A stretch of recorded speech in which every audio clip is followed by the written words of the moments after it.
Hello, my friends. Tonight, I want to tell you a story. Our story unfolds in the Golden Gate, a world where two races, opposite in form and stature, live side by side, the towering giants and the tiny little people. The little ones, no taller than 2 joints of a giant's finger, dwell in hollows beneath the grass and warm, hidden burrows, while the giants stride through vast forests and endless skies. Both races know of each other's existence, yet in the eyes of the giants, the little people are nothing more than insects, insignificant, disposable. For the little ones, survival depends on concealment, avoiding giants at all costs to secure a fragile peace. They live in scattered villages and tribes, bound together in close-knit communities. Daniel was one of these little people. His village lay hidden in an abandoned garden, once belonging to giants.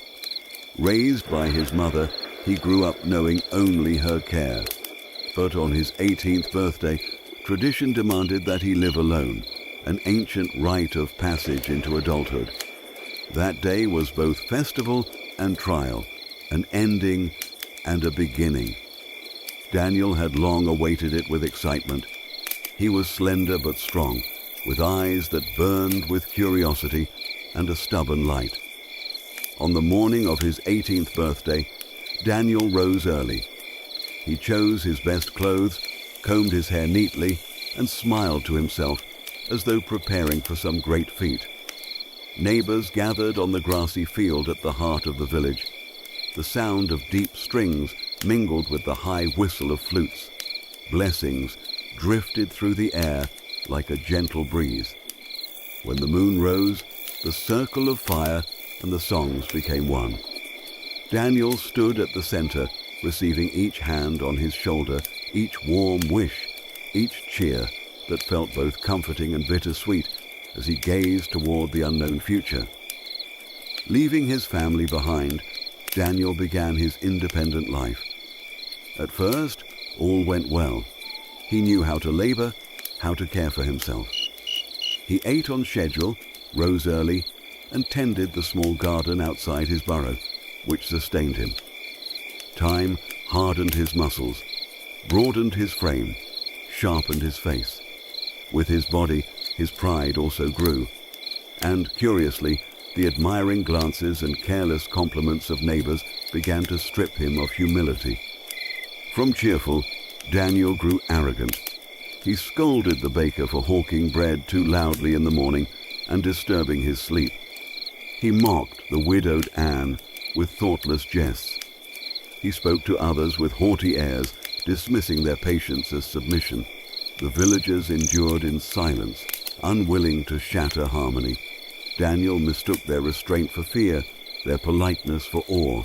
His vanity sprouted like weeds in the sun, until he considered himself the center of all things, untouchable.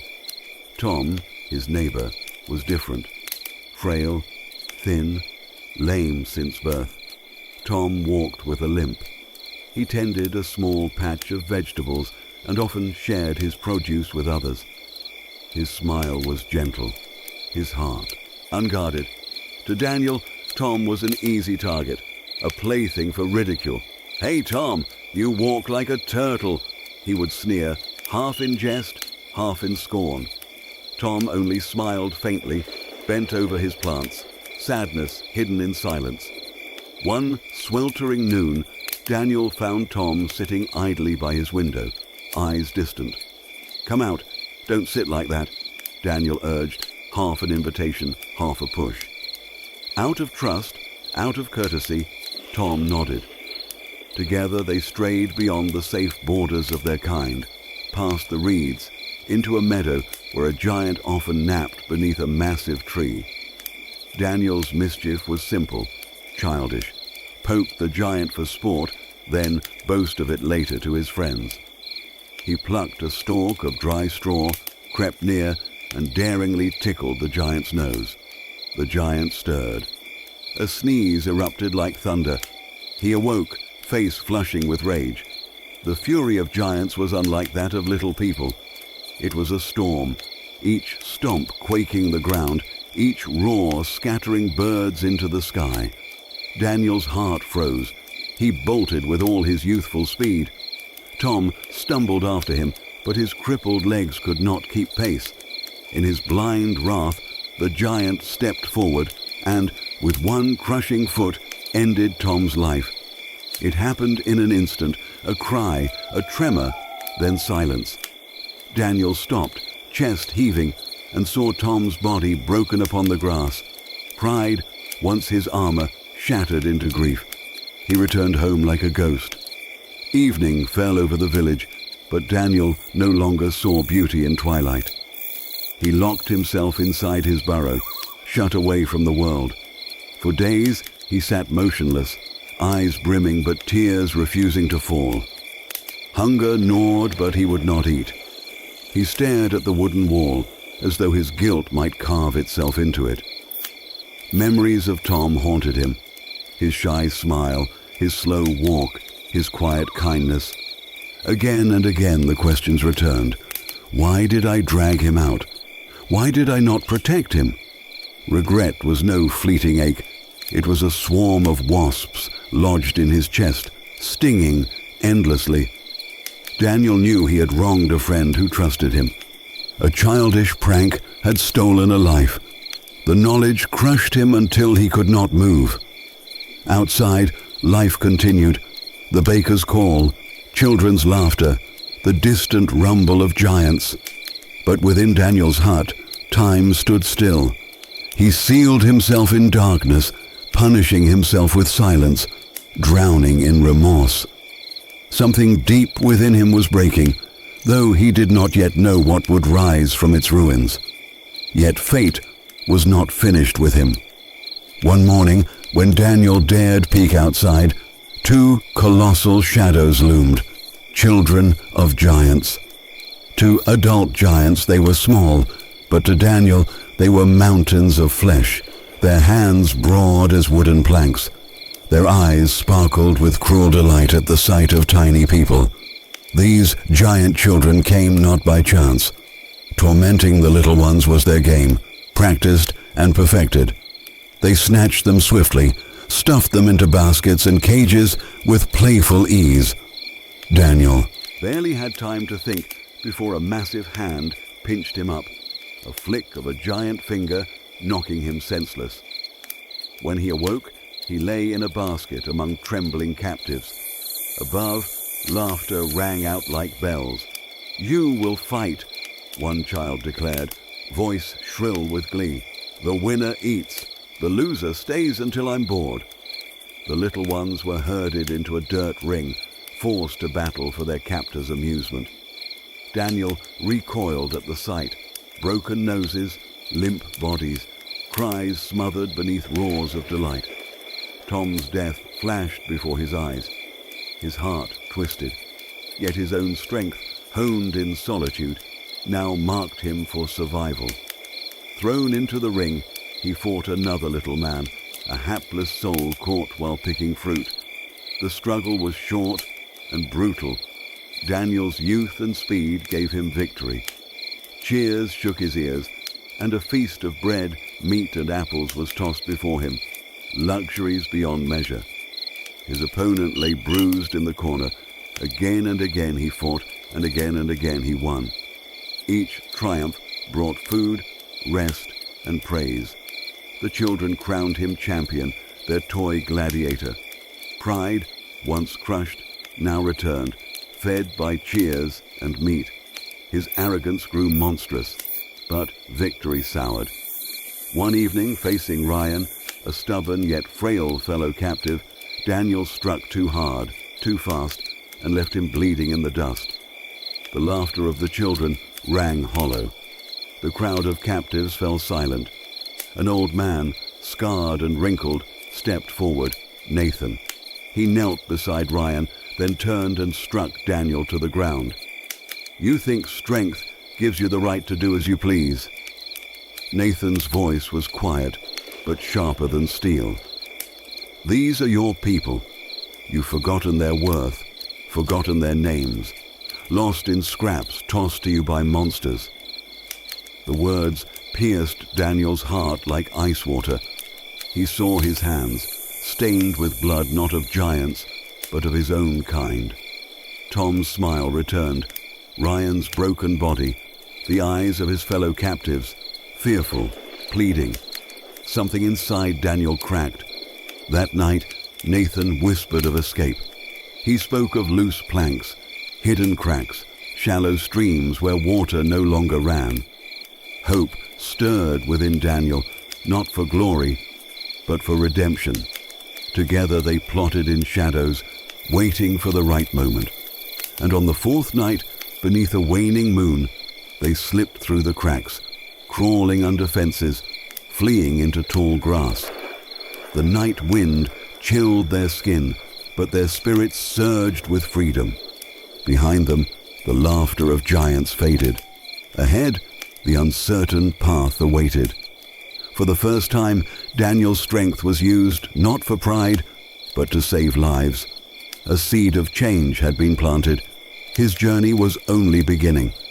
Daniel's steps grew heavy as he longed only for home, to collapse in his mother's arms, to bury himself in the fragile safety of the village. But fate was not yet done with him. From behind a broken tree stump came the sound of sobs. Startled, Daniel crouched low. There, huddled in tears, was a tiny girl, her face streaked with dirt, her whole body trembling. My name is Alma," she whispered through sobs. "The giant's children took my mother and brothers. I tried to find them, but I don't know how." At the word giants, Daniel froze. Images returned like daggers, crushing hands, shrill laughter, bloodied games. He turned to leave, stammering, "Go home, don't be reckless."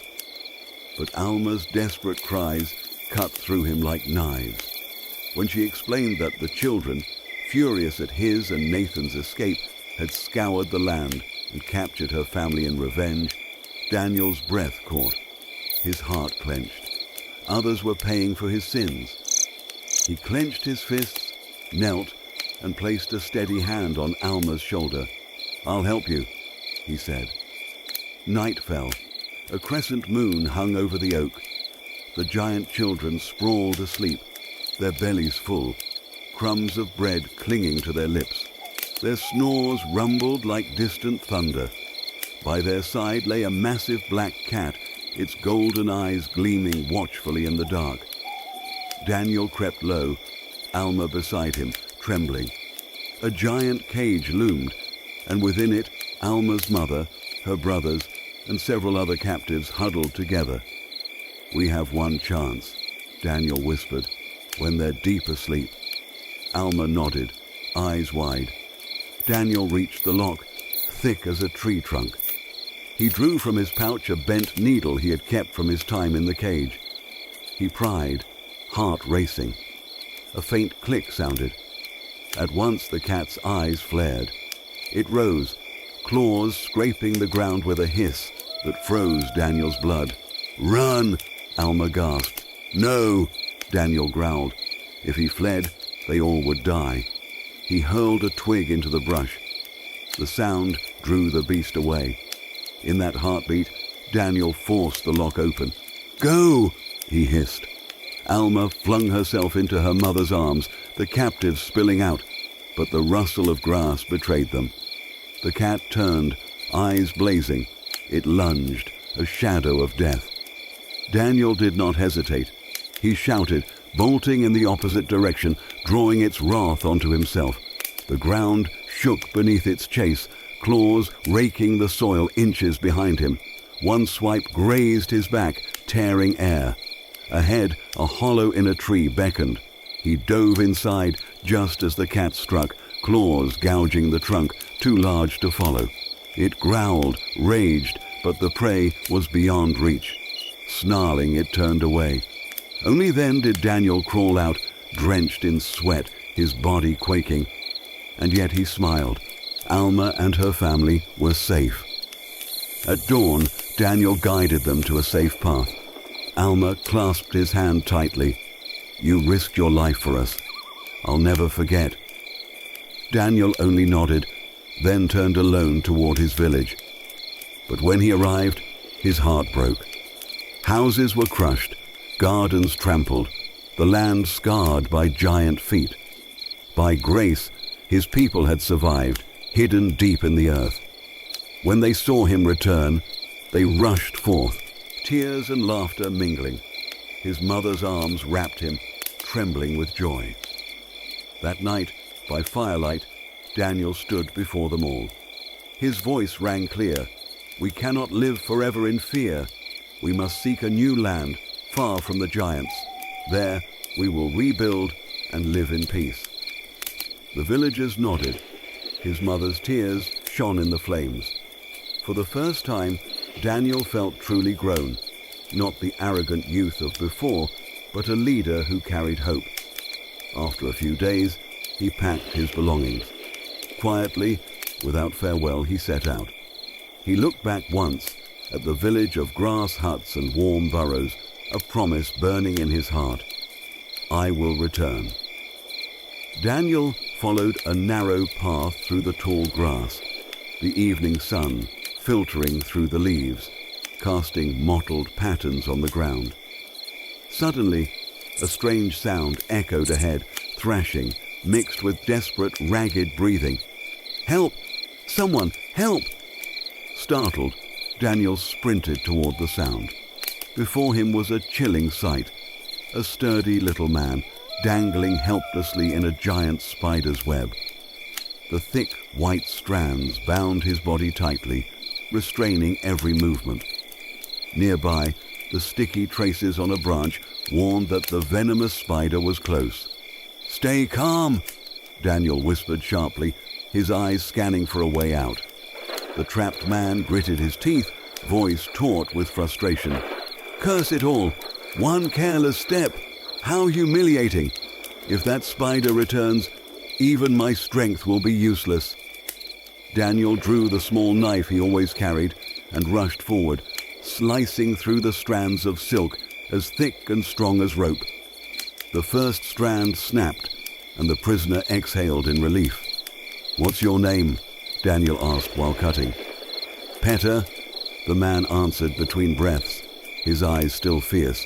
"I can lift boulders, yet I tumbled into this cursed trap. Lucky for me you came." Daniel gave a faint, reassuring smile. "Even the strongest stumble sometimes. Don't blame yourself." At last, the final strand gave way. Petter tumbled to the leafy ground, but sprang to his feet at once. He rolled his shoulders and cracked his knuckles as if to prove he was unharmed. "Thank heaven! Without you, I'd already be spider's meal." He slapped Daniel's shoulder with hearty gratitude. "You saved my life, so from now on, consider me your brother." Daniel nodded, his tone sincere. "I'm Daniel. I just want to find a land far away where no giants live, so I can bring my people there. We cannot live in fear forever." Petter froze for a moment, then his eyes gleamed. "You speak of a safe land? I know of such a place, the Promised Land. My great-grandfather told of it. Long ago, tribes of little people left these perilous grounds and built a hidden kingdom beyond the giant's reach, a land of freedom." Daniel's eyes widened, his heart pounding. "A kingdom of little people. It truly exists." "Yes," Petter declared, his gaze alight like fire. "I am already on the path to find it. If you wish to lead your people to peace, the Promised Land is our destination." Daniel clasped Petter's hand tightly. Then, from this moment, we walked together. Beneath the damp forest canopy, the two clasped hands and pledged brotherhood. The wind whistled through the leaves as if bearing witness to the beginning of a new journey. They traveled on, by day weaving through towering grass and colossal trunks, by night resting in hollowed trees or thick bushes. Though the road was long, they marveled at the sights. Sunsets painting blades of grass like crimson walls, crickets chirping beneath their feet, butterflies larger than sails fluttering in brilliant colors. One day they reached a mighty river. The water roared, its width stretching beyond sight. White waves battered driftwood like toys. Peta inhaled deeply, his eyes flashing. There's no turning back. To reach the promised land, we must cross. Daniel nodded. They gathered dry logs, binding them into a raft. A broad leaf served as their sail, harnessing the wind to carry them across. At first, the raft glided gently, rocking them as though in a cradle. But soon, the wind grew wild. Waves surged, tossing the raft into the river's fury. Both clung desperately to the edges. "The waves are too strong," Daniel shouted above the gale. Peta gripped the mast, muscles bulging, yet each gust nearly capsized them. Beneath the murky waters, shadows circled, fish the size of huts, eyes gleaming with hunger. They struck the raft with their tails, raising waves that threatened to swallow the brothers whole. For 10 endless days, they drifted. No grain, no honey. They survived only on rainwater, their bodies wasting, lips cracked. At night the stars glittered overhead, but hunger gnawed and the cold pierced their skin. "Peta, can we survive?" Daniel whispered faintly. Peta clutched his brother's shoulder, breath ragged. "As long as we breathe, we keep going. Don't give in." At last, a storm hurled them onto a swampy shore. Exhausted, they collapsed, barely alive. After feeding on wild berries, their strength slowly returned. But the swamp was a maze, sinking mud, dense reeds, endless mire. "How do we cross this?" Peta muttered. "Every step sinks. We'll be trapped." Daniel's eyes followed the moonlit water. Then came the deep croak. Croak. The earth trembled. 2 colossal frogs emerged, locked in combat. One, green with red eyes and swollen belly. The other, mottled gold and black, coiled to spring.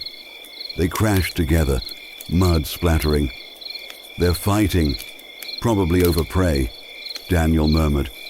Indeed, behind them, a giant insect thrashed helplessly in the muck, the prize both frogs sought. Daniel's mind sparked. If we divide the prey between them, perhaps they'll stop. Peta quickly tied a vine around the insect, while Daniel pulled him back. They split the carcass in 2, placing each half before the frogs. The scent halted their battle. Daniel gestured, "Eat and cease fighting." The frogs blinked, then devoured their shares, croaking contentedly. But then both turned their gaze toward Daniel and Peta. Daniel pointed toward the swamp blocking their way, then pressed his palms together in plea. Slowly, the frogs crouched low, their backs inviting. Peta gasped, "Daniel, they understand you." They climbed onto the slick, damp backs. "Hold tight," Daniel urged. The frogs leapt. With each bound, the swamp shrank beneath them. Air lashed their faces, Daniel's heart pounded, and Peta roared with wild laughter. "Ha! It's like flying!" Splash! They landed on a lotus leaf, then sprang again. Predatory fish snapped at them, but the frogs soared beyond reach. At last, firm ground appeared. The frogs crouched once more, allowing them to dismount, then croaked thunderously before bounding back into the mist. Breathless, Daniel whispered, "Thanks to them, we're one step closer to the promised land." They pressed onward, day and night. At last, a vast pine forest rose ahead, the canopy thick, the air hushed. As they walked, silvery webs glistened in the moonlight, spanning branches like ghostly curtains. "Spiders," Peta muttered grimly, "not ordinary ones." Dark shapes emerged, each twice their size, legs bristling, eyes glowing red. They advanced with clicking menace. One spat silk, binding the ground near Peta's feet. Daniel yanked him back, remembering vividly how he had once freed Peta from such a trap. "Don't fear! Fire is their enemy!" Daniel hissed. At once they struck sparks onto dry kindling. Torches blazed. The spiders lunged, but the flames caught the webs, whooshing into fire. Smoke rose, and the creatures recoiled. Daniel slashed through strands, igniting more. Petter swung his torch, searing one spider that shrieked and collapsed in ash. "Burn it all!" Petter roared. In moments, the forest flared with firelight, webs crackling to cinders. The spiders fled, some writhing in flames, others vanishing into the dark. When the last ember died, only charred husks remained. "We are no longer prey," Daniel rasped, gripping his torch. "From now on, danger will flee us." Petter's hand clapped his shoulder. They sank against a tree, exhausted, the forest whispering its approval in the night wind. As they walked on, the forest opened into wonder, a kingdom of mushrooms, tall and domed, glowing under the dance of fireflies. Deer grazed peacefully, their eyes gentle in moonlight. Petter's voice trembled with awe. "This is like a fairyland." But beauty turned to menace as howls rose, the deer fled and shadows crept. The mushroom kingdom dimmed under dark clouds. Then came the hiss. From the blackness, golden eyes gleamed. A massive serpent slithered forth, scales gleaming green-gray, tongue flickering red. It coiled, blocking their path. "Run!" Daniel cried. They fled, the serpent smashing trees in pursuit. Petter faltered, but Daniel dragged him into a hollow just as the jaws snapped shut. The monster struck again, the ground trembling. They scrambled into a narrow ravine, but it was a dead end. The serpent loomed, eyes blazing, ready to strike. Then, whoosh! Arrows streaked through the dark, striking its scales. Hunters appeared, clad in furs, wielding bows and ropes. "Drive it to the trap," one shouted. The serpent thrashed, blinded by arrows, lured forward until it plunged into a pit lined with stakes. Blood spattered as it writhed, ensnared by vines, until at last it stilled. The tall, lean leader of the hunters approached Daniel and Petter, smiling. "You were brave. Without you, we might not have cornered it so cleanly." Daniel bowed. "We owe you our lives." "Thank you." Petter, still catching his breath, managed a weary smile. The old hunter, the man who had saved Daniel and Petter in the forest, brought them to his home. His house was built beneath an ancient tree, its roof thatched with broad lotus leaves, lanterns of glowing fireflies hanging outside, casting a warm, golden light. Inside that home, Daniel and Petter met Jessica, the hunter's daughter. Jessica was about their age, with bright eyes and a gentle smile. She was open-hearted, kind, and caring. Though it was their first meeting, the way she spoke so naturally and attentively made Daniel and Petter feel as though they had known her for a long time. One morning, Jessica beamed and said, "Let me take you to the market. You should see it. It's lively and full of wonders." The village market was indeed bustling. Stalls lined with spider silk cloth gleaming white, stands offering honey stored in snail shells, children laughing as they floated leaf boats in shallow streams. Daniel gazed around, his heart swelling with a strange feeling. This was a thriving community, so different from the tiny, struggling village he once knew. But the joy did not last. At the far end of the market, they encountered two brawny young men, Brian and Kevin. Both were tall, arrogant, their mocking laughter sharp. At the sight of Jessica, they whistled and hurled crude remarks. Jessica frowned and tried to leave, but Brian stepped in her way, while Kevin smirked. "Where are you going in such a hurry, Jessica? Stay and chat with us." At once, Daniel and Petter stepped forward to shield her. Daniel's voice was firm. "Step aside." Brian sneered, pounding his chest. "Oh, a new hero in town? What are you going to do?" The tension grew thick. Kevin narrowed his eyes, hands on his hips, his tone taunting. "Or do you boys want to test yourselves right here?" In that moment, Daniel saw a reflection of his younger self. Arrogant, haughty, disdainful of others. The sight struck his heart with shame. His fists tightened. One wrong move, and it would erupt into a brawl. Luckily, several elders hurried over, shouting sternly, "Enough! This is the market, not a battlefield. Anyone who causes trouble will answer to the village chief." The commotion subsided. Brian and Kevin glared, muttering insults as they slunk away. Jessica sighed, shaking her head. "Don't mind them. They're always like that." Yet Daniel stood silent, a dull shame stirring in his chest. He realized he had once been exactly like Brian and Kevin, and he swore never to become that man again. Days passed, and Daniel and Petter regained their strength. They prepared to ask the old hunter's leave to continue their journey. But Jessica appeared, her eyes pleading, "Please stay a little longer. My father is about to retire, and the village will choose a new captain of the hunters. It's the biggest event here. You shouldn't miss it." Daniel and Petter exchanged glances. In this land, the hunters were not only providers, but the shield of the community. The one chosen as captain would be the village's pillar. Their respect for the old hunter urged them to agree. The day of the festival came.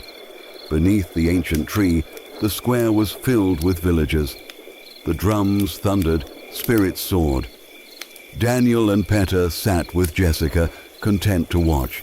But when Brian and Kevin strutted in, their mocking words rang out, "Newcomers who hide behind a girl shouldn't even stay in this village." The crowd buzzed with jeers. Daniel saw Jessica's flushed face, heard the scornful laughter, and rage boiled in him. He could not endure seeing the weak mocked. At last, both brothers stepped into the arena, accepting the challenge. One match after another, the cheers roared like thunder. Daniel and Petter, hardened by trials, fought calmly and fiercely. Both advanced to the semi-finals. Daniel against Brian, Petter against Kevin. The drums pounded as Daniel and Brian faced each other. Brian's towering form exuded arrogance. With the signal, he charged like a bull, fists swinging with crushing force. Daniel dodged, feeling the wind tear past his cheek. One blow would have felled him. Brian snarled, spinning with a sweeping kick. Daniel flipped over it and struck back, a sharp kick to the chest that staggered Brian. The crowd roared. "You think that's enough?" Brian spat, hurling a storm of blows. Daniel stayed calm, blocking, waiting. When Brian overreached, Daniel seized his arm, pivoted, and slammed him to the ground with a thundering crash. Dust billowed. The crowd exploded with cheers. Brian lay gasping, unable to rise. The referee declared, "Victor, Daniel!" Breathless, Daniel stood tall, his eyes steady. Then Petter stepped in to face Kevin, a sly opponent with a mocking grin. "Careful, boy, or I'll break your teeth," Kevin sneered. "Try me," Petter shot back. The fight began. Kevin circled, striking suddenly. A kick numbed Petter's arm. Then a shoulder slam nearly toppled him. Laughter rose from the crowd, but Petter gritted his teeth, steadied himself, and countered with an uppercut to Kevin's chin, knocking him backward. Kevin roared, unleashing furious attacks. Petter dodged, biding his time. When Kevin lunged with a final punch, Petter twisted, caught his arm, and hurled him over his shoulder. Kevin crashed hard, sprawled motionless. The arena shook with applause. Petter, chest heaving, raised his fist in triumph. And so, by chance, the brothers faced each other in the final. The drums beat. Petter gripped his brother's hand, his eyes blazing. Daniel looked at him, and in his heart saw Tom's face, and his own prideful youth. Pain pierced him. He knew he could win, but also knew this was no time for ego. As the match began, Daniel suddenly raised his hand. "I was injured in the last fight," he declared. "I cannot fight at full strength. I yield the honor to him." The square fell silent. Petter was stunned, about to object, but Daniel's resolute gaze silenced him. Jessica's eyes shone with admiration. The referee proclaimed Petter the winner. The villagers erupted with cheers. The old hunter, silver-haired yet strong, rose to his feet. He stepped forward, his voice carrying, "Before all the village I declare, Petter shall be the new captain of the hunters who will lead and protect us." The crowd roared, chanting Petter's name.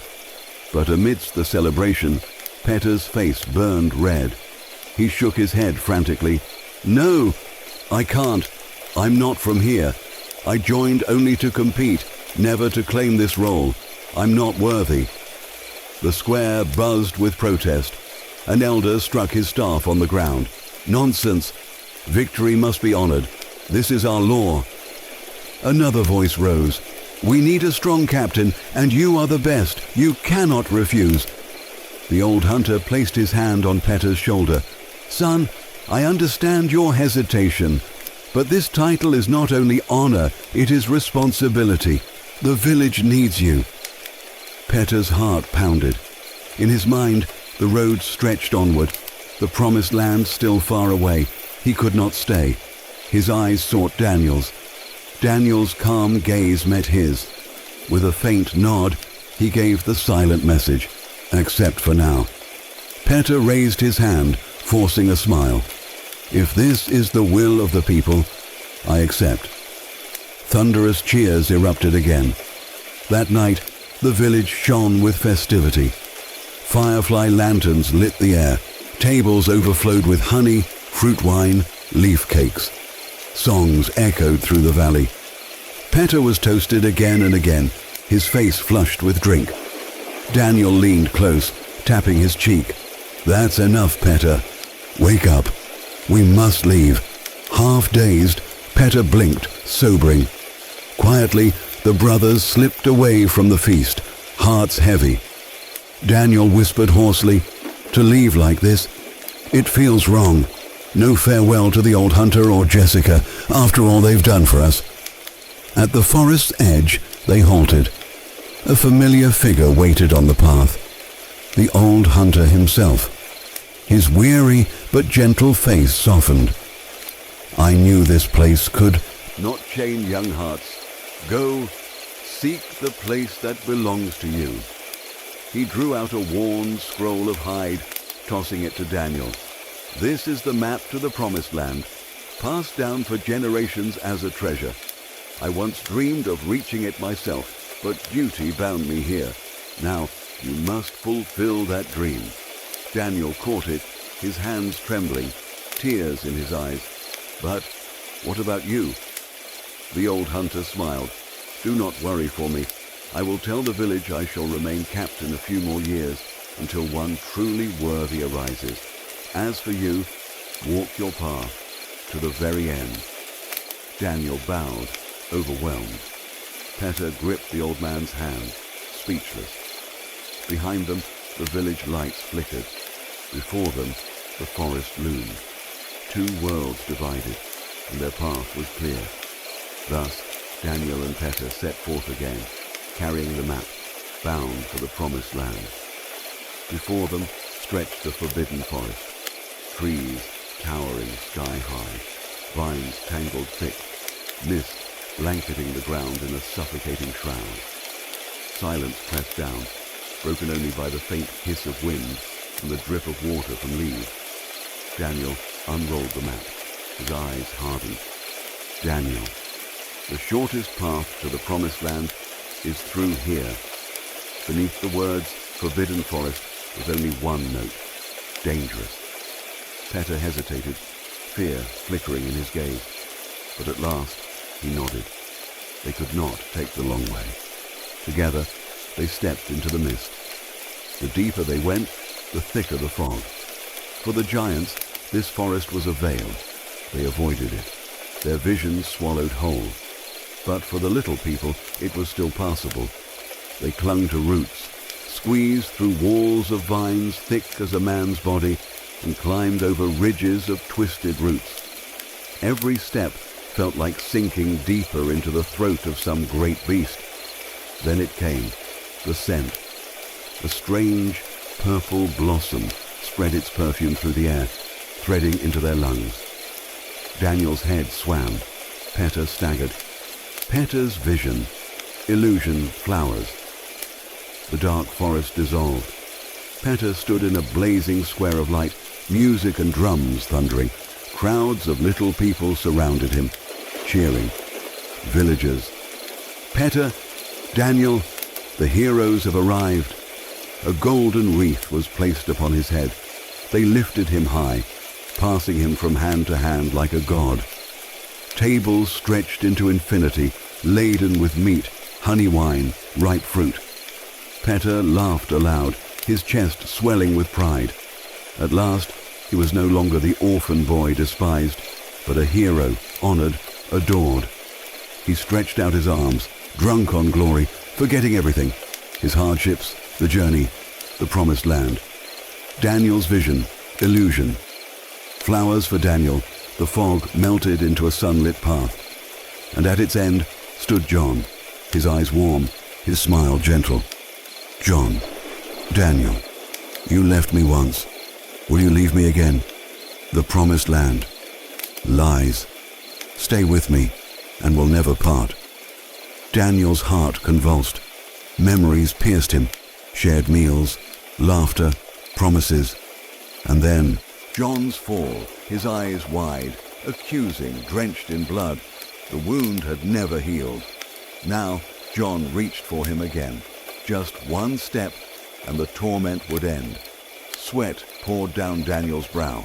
A voice inside him screamed, "Daniel, no! If I fall here, Peta will be lost. The promised land still waits ahead. I cannot fail again." He bit his tongue. Blood filled his mouth. Pain split the illusion apart. John vanished, leaving only the dark mist. Back to reality. Daniel gasped, staggering. Peta was still trapped, arms raised, smiling faintly, lost in the false triumph. Daniel seized him, shaking hard, voice hoarse. "Daniel, Peta, wake up! This is a lie! The promised land isn't here, it's still ahead." Peta blinked. The square, the cheers, the feast, all vanished. Only mist, choking flowers, and Daniel's desperate grip remained. Tears welled in his eyes. "Peta, brother, you saved me." Daniel squeezed his shoulder firmly, as if swearing to himself they would never fall again. Deeper in the forest, they pressed on cautiously, but soon a hiss. From the fog, a massive flower rose, its petals opening wide. Its center was wet, red, glistening. A mouth.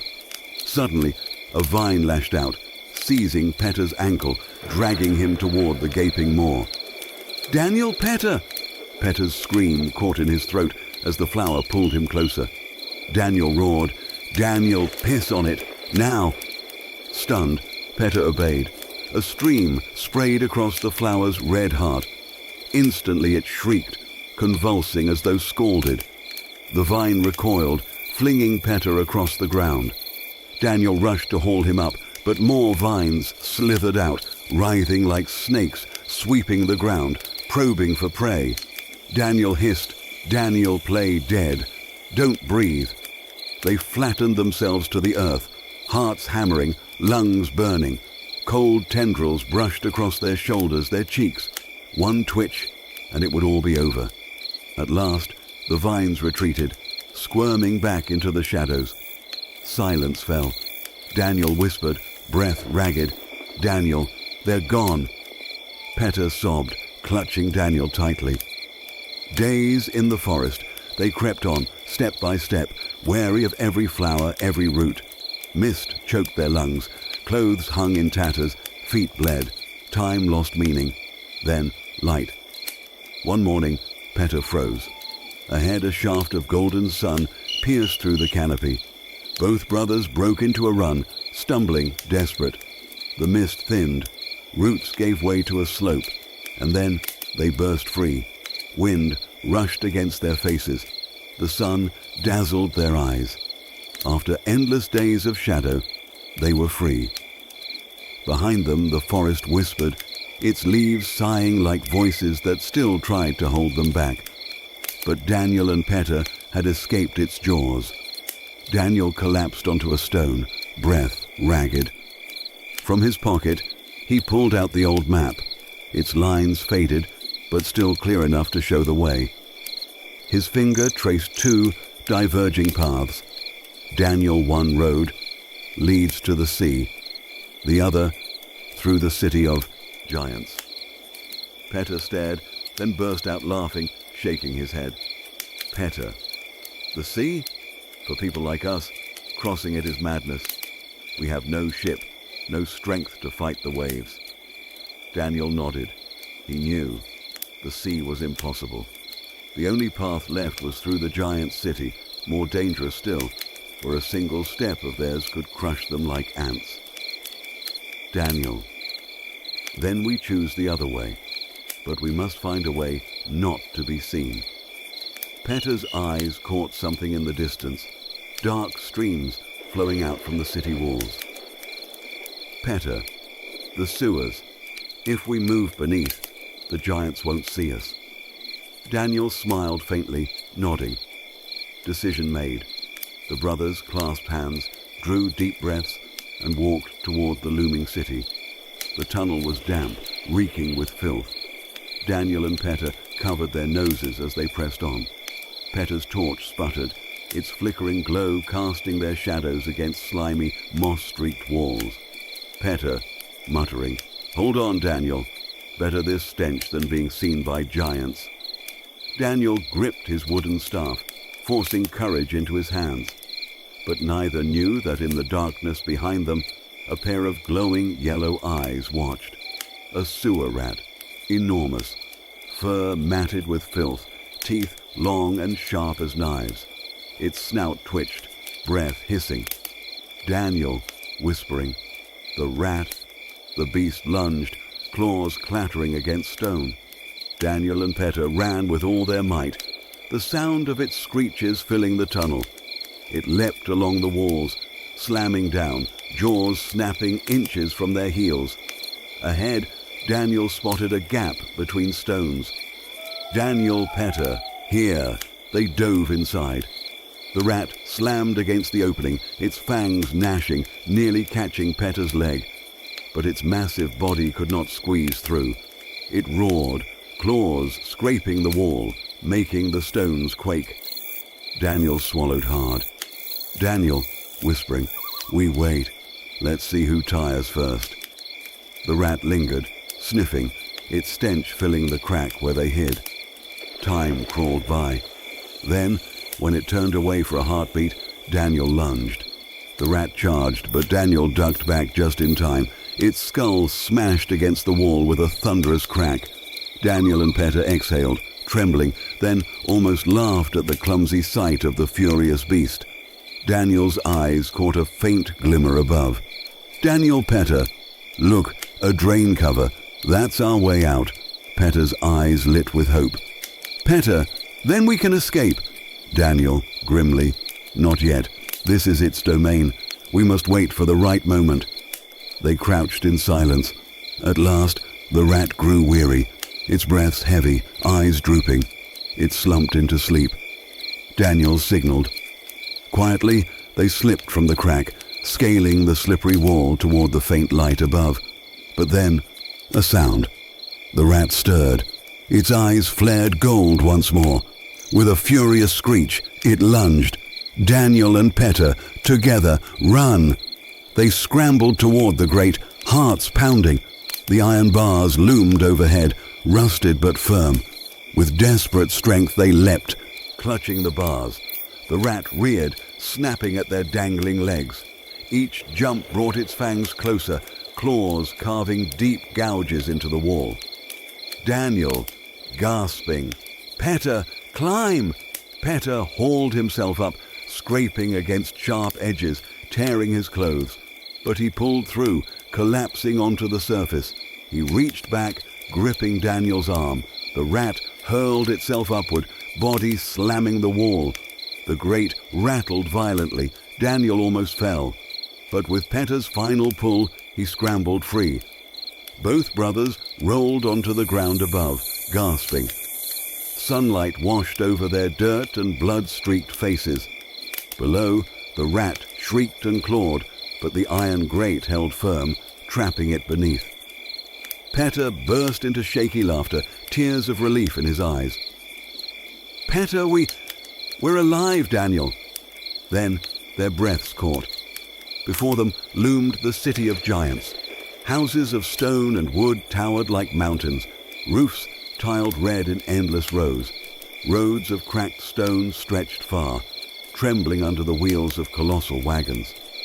In the distance, church bells tolled. Vendors shouted. The thunder of giant footsteps shook the ground. Daniel lifted his gaze, whispering, awe and dread mingling. "Daniel, Petter, this is the city." Petter stood frozen, his heart torn between wonder and terror. Against this vast world, they were nothing but specks of dust. Daniel froze mid-sentence. His gaze locked on something in the brush nearby. "Petter," whispers. "What is it?" Then he saw it too. A dog, massive, muscular, its matted grey fur reeking, yellow eyes gleaming with cruel delight. Drool dripped from its open jaws. "Petter," hoarse whisper. "Not again." The hound barked, deafening, then charged, an arrow of muscle and fury, scattering dirt and grass. "Daniel, run!" The brothers darted, slipping through cracks and under chairs too small for the beast. But the dog pursued relentlessly, nose pressed to the ground, smashing aside anything in its way. "Petter, in there!" They dove beneath a broken table. Crash! The ground collapsed. Both fell straight down into darkness. Metal bars slammed shut above them. They landed hard on the wooden floor of a massive rat trap. Petter, shaken, gripping the bars. "We're trapped." The hound loomed outside, snout pressed to the cage, sniffing furiously. Daniel and Petter froze, hearts hammering. After a while, the beast growled, pawed once, then turned away, disappointed. Its heavy steps faded into silence. Daniel slumped against the bars, chuckling weakly. "Daniel. In misfortune, we found a little luck. At least this time, we're still alive." Petter managed a trembling laugh, tears streaking down his dusty face. Yet danger remained. The iron bars towered over them like prison walls. Daniel strained, pushing, but the bars did not budge.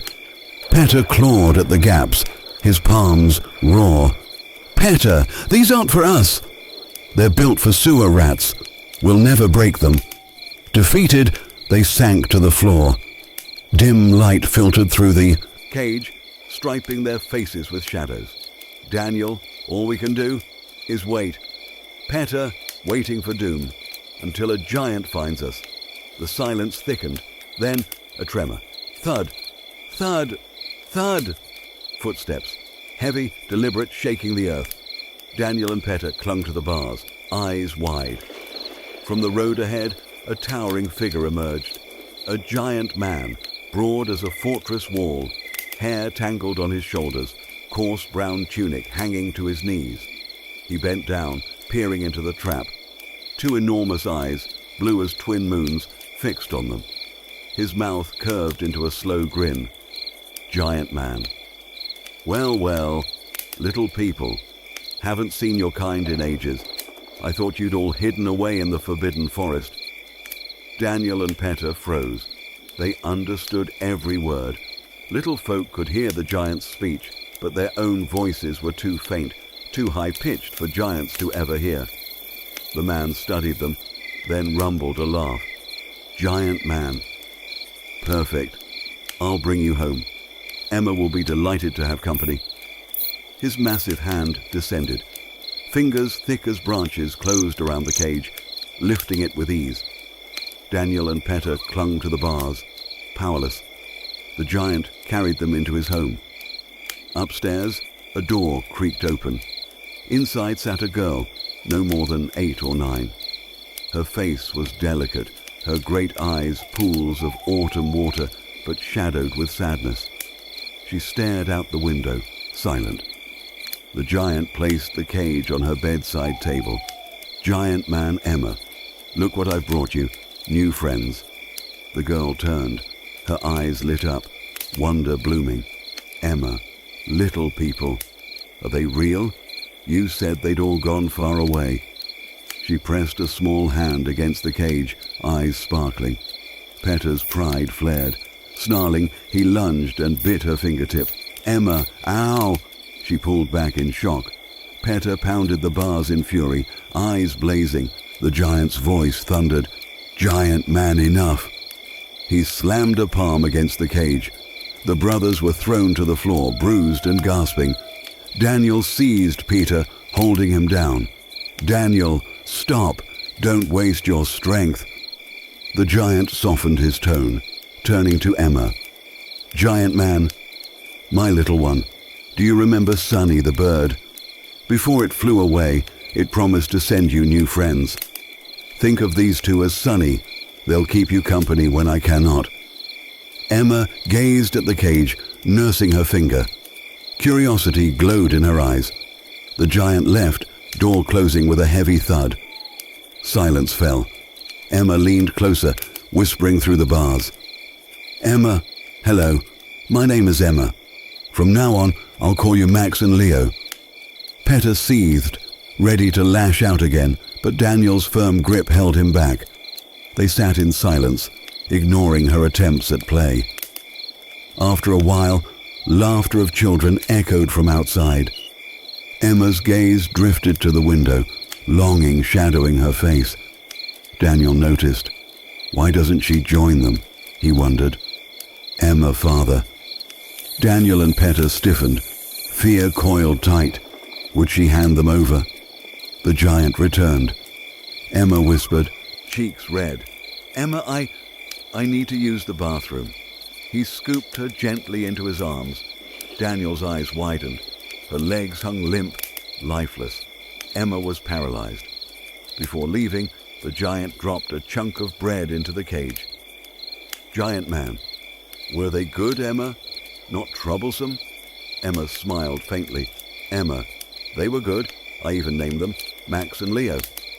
"Giant man, good. Then play well, my little one." He left. Emma placed the cage on the windowsill. Wind whispered. Children's laughter drifted in. She stared out, voice soft and trembling. "Emma, my name is Emma. I used to wish I could run and laugh like the others, but these legs, they don't listen to me anymore." Her eyes glistened. "Emma, every day I sit here, watching, dreaming. Father tells me stories of your kind, brave, free, roaming everywhere. I wish I had a friend, just once, so I wouldn't be so alone." Daniel's chest ached. Slowly he rose, pressing a hand to the bars. He gestured, nodding firmly, pointing from Emma's legs to the sky outside. His meaning was clear. Freedom is what we long for too. Emma's eyes widened. "Emma, do you want to be free?" The brothers froze. A giant's voice, carrying words meant for them. Daniel nodded hard. Petter followed, overwhelmed. Emma hesitated. Her hand trembled on the latch. Finally, click! The cage door swung open. The brothers stared, stunned. Petter, whispering urgently, "Come on, before she changes her mind." But Daniel held him back. "Daniel, no. Without her, we'd never escape." He bowed deeply toward Emma. She blinked, then smiled through tears, lifting a hand to them. Daniel stepped forward, brushing his tiny palm against her fingertip. A fragile handshake, a bond sealed.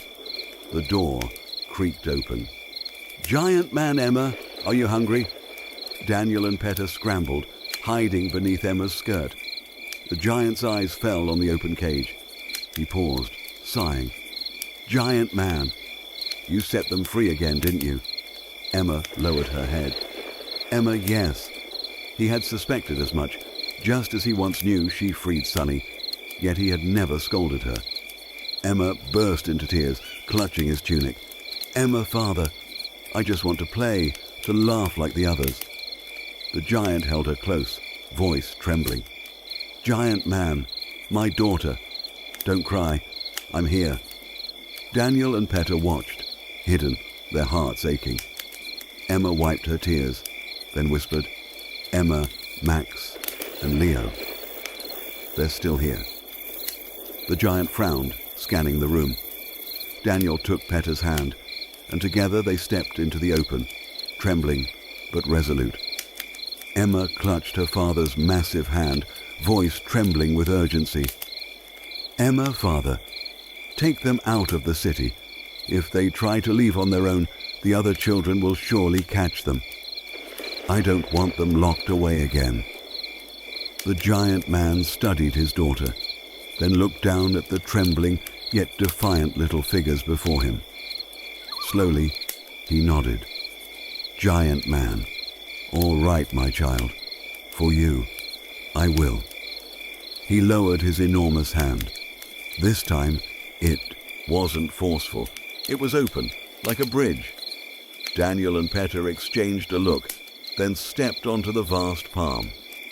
Daniel lifted his gaze toward Emma, pointing at her with a pleading look. The giant understood. He brought his hand close to his daughter. Daniel and Peta leapt gently onto Emma's small palm. Both knelt, bowing low. Daniel pressed a tiny kiss against her fingertip, and Peta followed. Fragile gestures, yet filled with gratitude. Emma's eyes welled with tears. She bent close, whispering softly, "Emma, go. Go wherever your hearts lead you. I wish you luck." Their eyes met. In that silent exchange, a bond was forged. 3 souls, bound across 2 worlds. The giant carefully retrieved the brothers, slipping them into the pocket of his tunic. Without another word, he strode quickly out of the room. Outside, he seized the reins. A massive horse reared, neighing, then thundered forward. Wind howled. Buildings shrank behind them, and the stone walls of the giant city faded into the distance.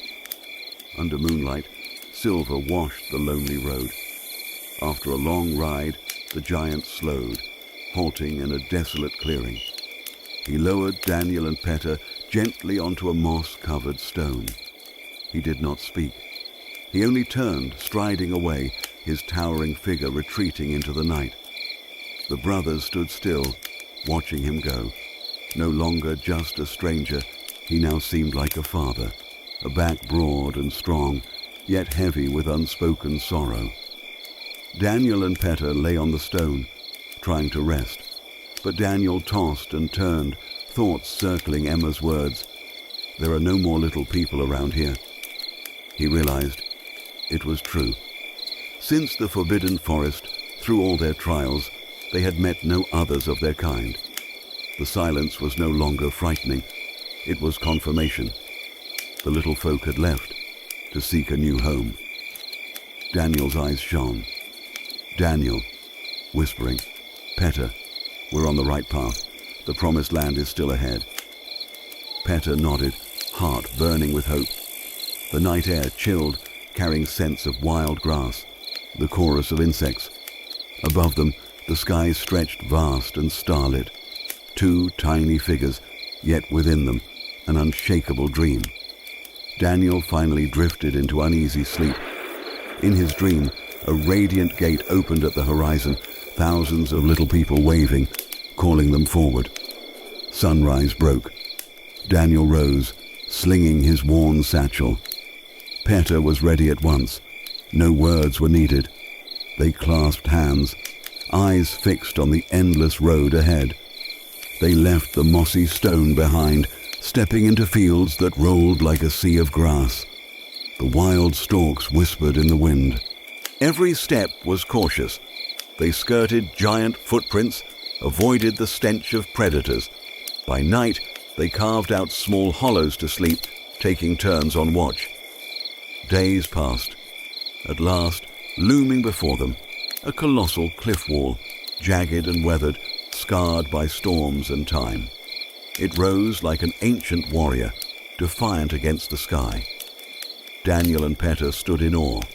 Then, with quiet resolve, they prepared, dividing rations, checking their water, tying rough ropes tight around their waists. Ahead awaited their greatest trial yet, the climb. The climb began. Fingers clung to jagged stone, toes searching desperately for the tiniest footholds. Every few yards, Daniel and Peta paused on narrow ledges, gulping air before pushing higher. Nights were spent curled inside cracks of rock, shivering in the cold. 2 days passed. Then, a vast shadow swept across the cliff. Daniel turned.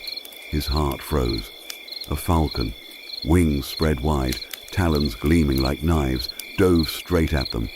Pinned halfway up the wall, there was nowhere to run. Peta, whispering, "This time, we're finished." The brothers shut their eyes, bracing for death. But just as the talons neared, voice, OS, "Stop! They are our kin!" The falcon jerked upward, circling once before landing on a ledge above. Its golden eyes glared down, sharp and watchful. Daniel and Peta scrambled upward with frantic strength, sweat pouring down their backs. They hauled themselves onto the ledge, then froze. 3, 4 tiny figures leapt from the falcon's back, cloaks whipped in the wind, movements confident and swift. One stepped forward, smiling firmly. "Warrior, welcome. This is the domain of the Falcon tribe." The strangers bowed slightly. Their leader, a broad-shouldered man cloaked in eagle feathers, introduced himself. "Sam, I am Sam, patrol chief of the Falcon tribe." Sam explained. Their people had lived upon the cliffs for generations, hidden from the giants. "Tribesmen. Here, falcons are our friends. From the moment they hatch, we raise them, feed them, train them. When they grow, we hunt together, share food, survive as one." Daniel and Peta stared, stunned, at the massive bird still perched nearby. Sensing their awe, one warrior chuckled, patting its wing. "Warrior, do not fear. They are our companions, and will be yours as well." They invited the brothers onto the falcon's back. At first, Daniel and Peta fumbled clumsily, slipping, gripping too lightly at the thick, sleek feathers. Laughter erupted around them until 2 warriors hoisted them up. Then the falcon spread its colossal wings. Whoosh! A hurricane of wind struck their faces. Their stomachs lurched as the ground fell away. Terror gave way to exhilaration. Daniel and Peta screamed with wild joy, eyes shining at the breathtaking vista, the cliff face stretching endlessly like a living wall of stone. The falcon soared, wings spanning wide enough to blot out the sky. Sunlight flashed across its silver-gray plumage. Every beat of its wings stirred whirlwinds below. For the first time, the brothers were riders of the air. They landed at the yawning mouth of a cavern carved deep into the cliff. Other falcons perched nearby, claws dripping with blood, beaks holding fresh prey. Warriors rushed forward, dividing the spoils, half for families, half offered reverently back to the falcons. The cavern was vast, torches painting warm light across rough stone. Homes of wood and hide clung to ledges, bridges of rope linking chambers where children dashed across without fear. Women wove nets, children tumbled with fledgling falcons, men sharpened stone blades for the next hunt. Life here brimmed with freedom and pride.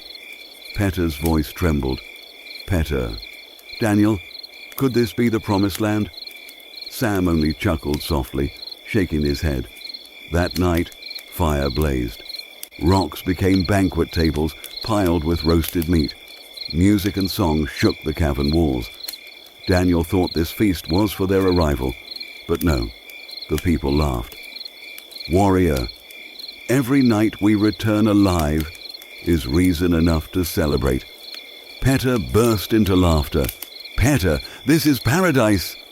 He leapt into the dance, twirling with falcon maidens while warriors roared with mirth.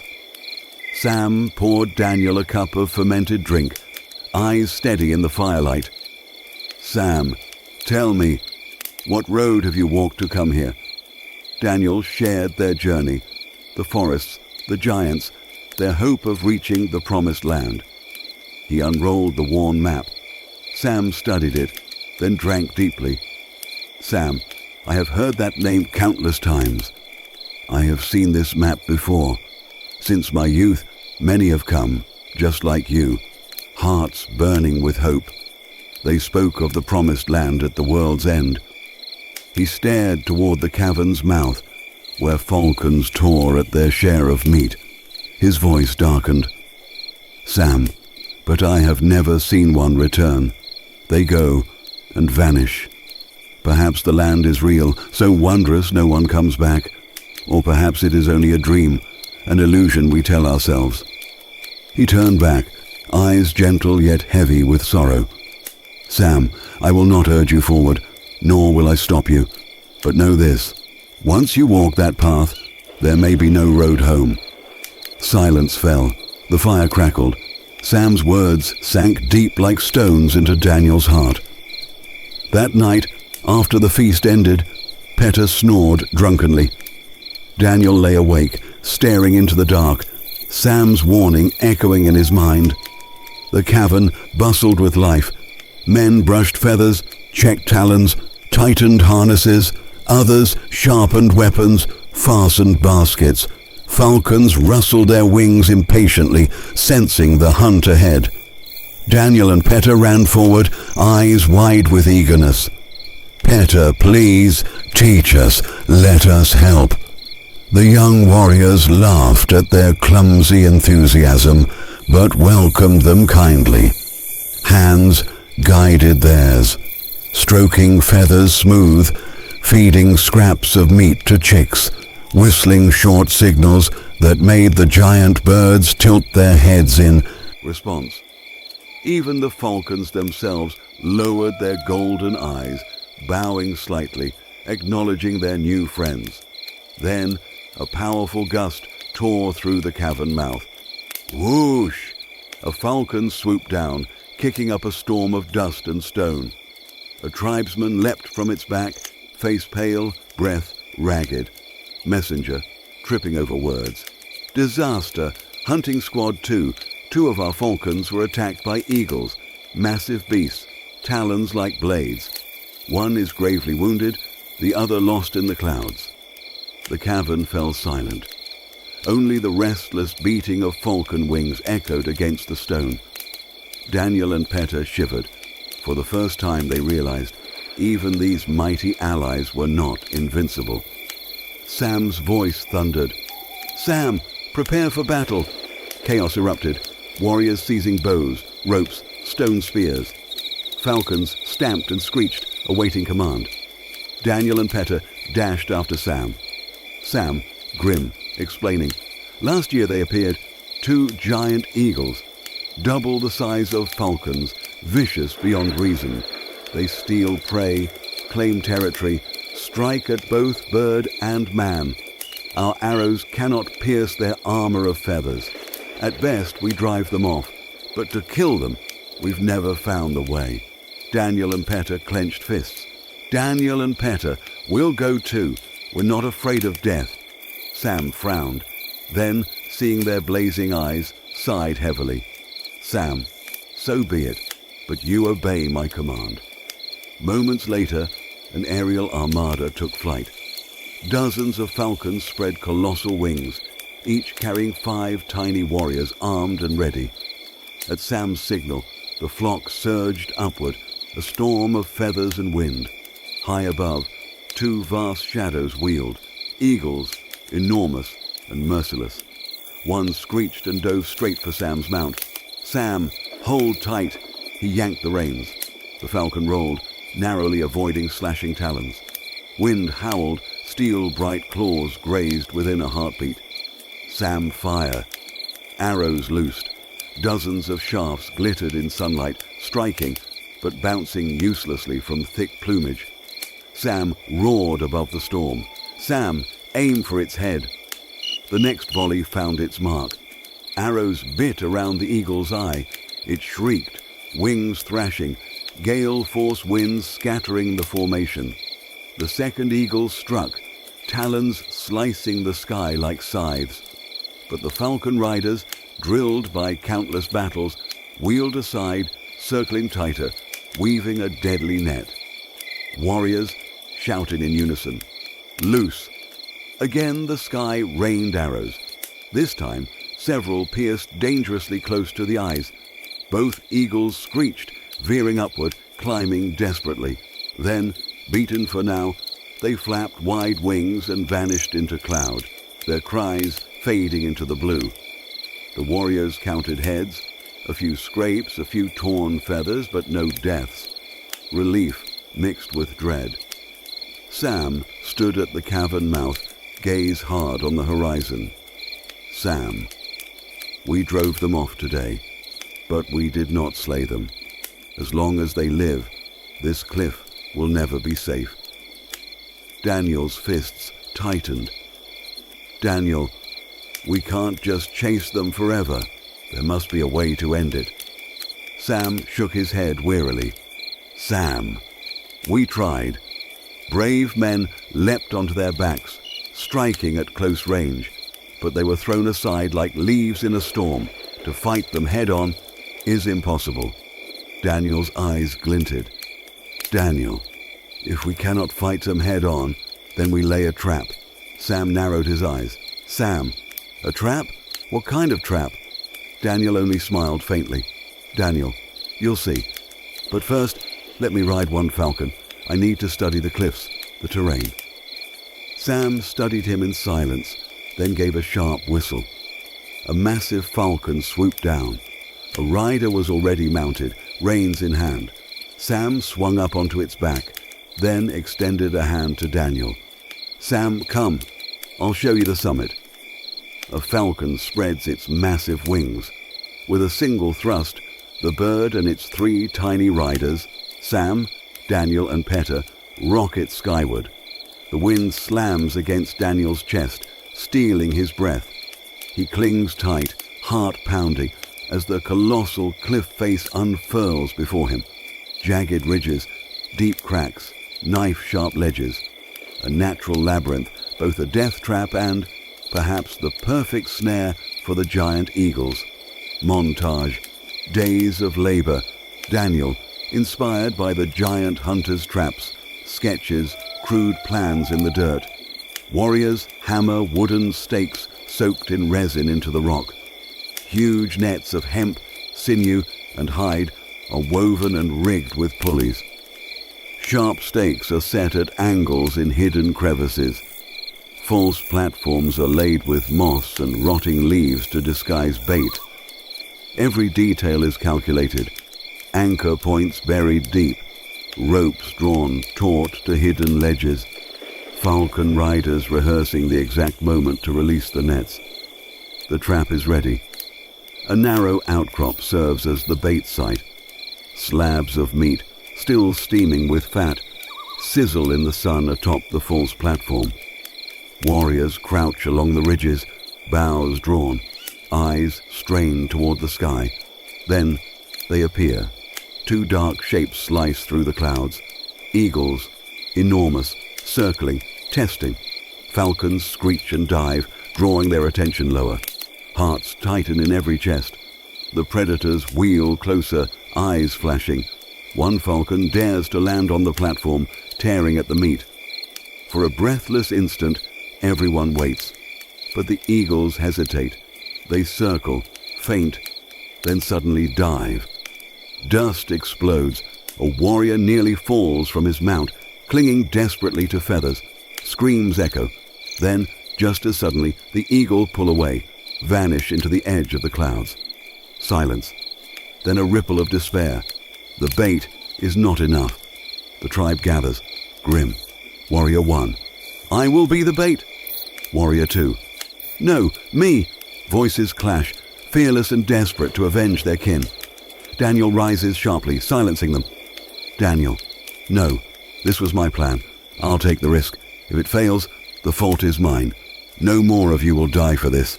Petter shouts, fists clenched. Petter. Then let me go in your place. Daniel grips his shoulder, firm but gentle. Daniel. No, Petter, trust me. This time, it has to be me. Sam steps forward, face lined with concern. Sam, I cannot let an outsider throw his life away for us. If anyone is bait, it should be me. Daniel. Sam, I built this trap. I know how it works. I'll lure it by moving along the ledge, brushing the false moss, crying out like wounded prey. That's what will draw it in. And when it strikes, you'll spring the net. Sam studies him, eyes hard. Sam, can you promise you'll signal at the right moment, that no one will pull too soon?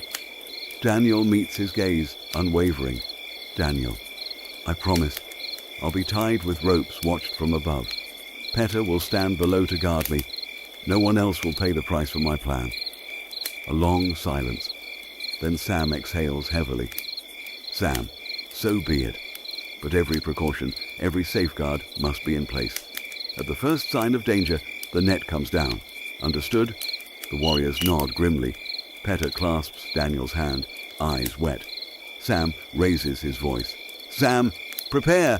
Check every rope, every anchor. Tomorrow, we end this. The sky glows pale. Warriors line the ledges. Every knot, pulley, and stake has been checked thrice. Daniel stands bound in ropes, the knots pulled tight around him. Petter waits just below, pale but resolute. Above the eagles circle, their shadows slicing the morning light. Daniel crouches, breath ragged, heart racing. Daniel, V.O. If I just wait, they'll never come. He draws his bow. Twang! An arrow hisses upward, grazing an eagle's feathers. The beast shrieks. Its gaze locks on Daniel. It folds its wings and plummets. The air howls. Daniel bolts along the jagged ledge, rocks tumbling into the abyss below. The eagle's shadow engulfs him, talons stretching wide, death itself descending. Petter, Daniel!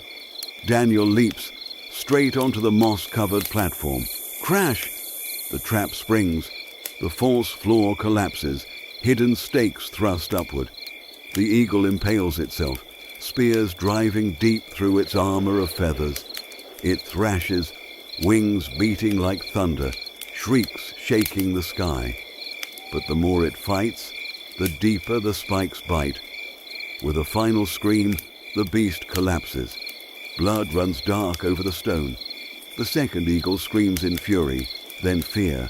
It wheels once, twice, then flees, vanishing beyond the clouds. Ropes haul Daniel to safety. He collapses, gasping, drenched in sweat. Peter flings his arms around him, laughing and weeping all at once. The tribe erupts in cheers. Warriors leap from falcon backs, shouting in triumph. Sam stands still for a long moment, then bows his head. Sam, to himself, a true hero. The carcass of the eagle sprawls across the rocks, wings outstretched like a fallen titan. Warriors rush forward, gathering spoils, gleaming talons, vast feathers, the massive beak, all trophies of victory. The fire blazes brighter than ever. Music, drums, laughter shake the stone walls. A feast greater than any before fills the cavern. Sam raises his voice above the din. Sam Daniel, Petter, today you fought with us, and you triumphed. You are no longer outsiders. Stay, live here, as brothers.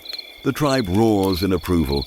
voices echoing like thunder, but Daniel shakes his head, steady and firm. Daniel, thank you, but we still have a road to walk, the road to the promised land. Petter steps forward, hand on his friend's shoulder. Petter, we carry this dream not for ourselves alone, but for our people. We must go on. The cavern falls silent. Sam regards them long and hard, then nods slowly. Sam, then hear me. The promised land lies beyond the Aridia Desert, the land of endless sandstorms. My brother Nathan once sought it.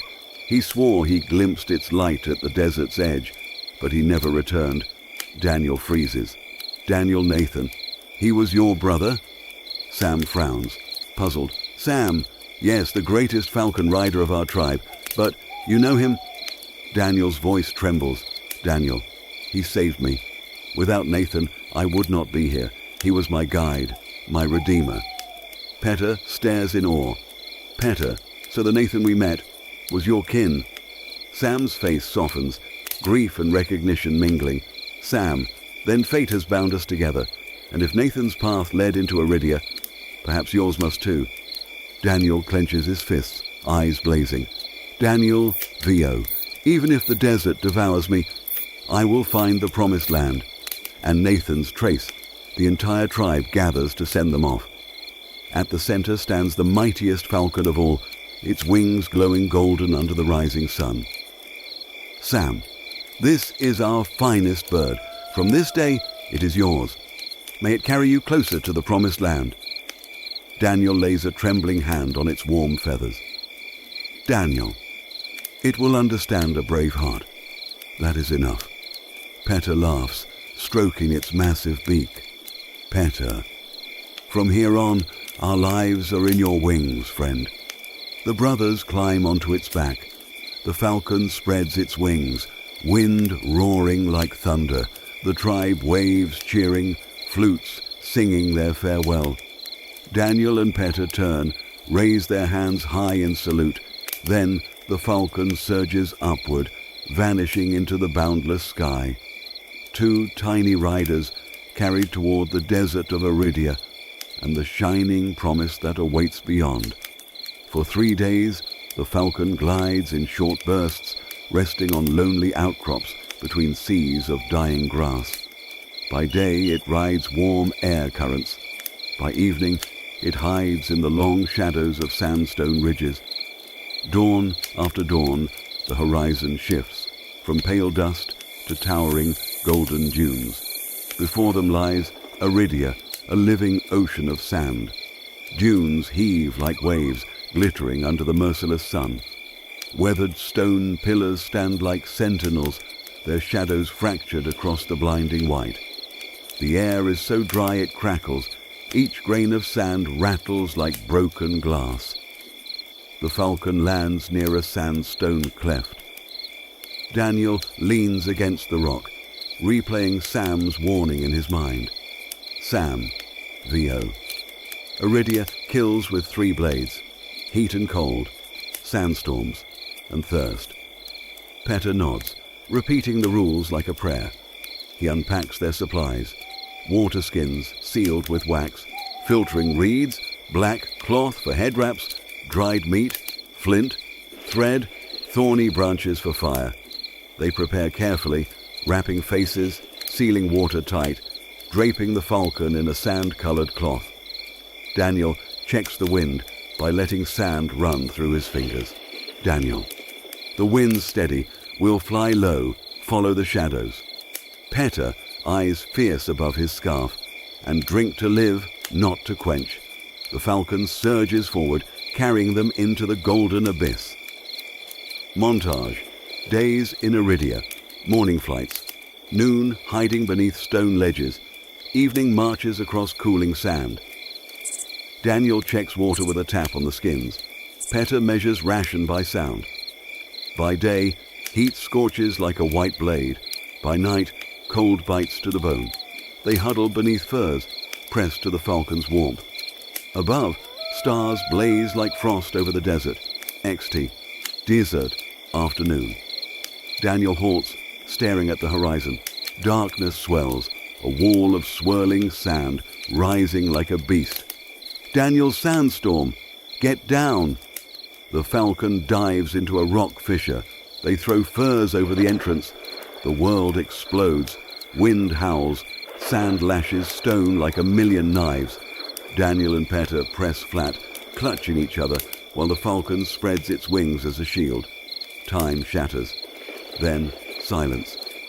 When they crawl out, the desert is remade. Dunes twisted, the sky bleeding red with sunset. Daniel collapses in relief. Petter laughs shakily, half tears, half joy. The falcon shakes sand from its feathers, eyes burning bright. They have survived their first storm.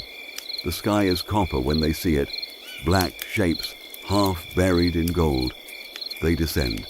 Dozens of giants lie scattered, bodies broken, wagons shattered, colossal water jars cracked and bleeding into the sand.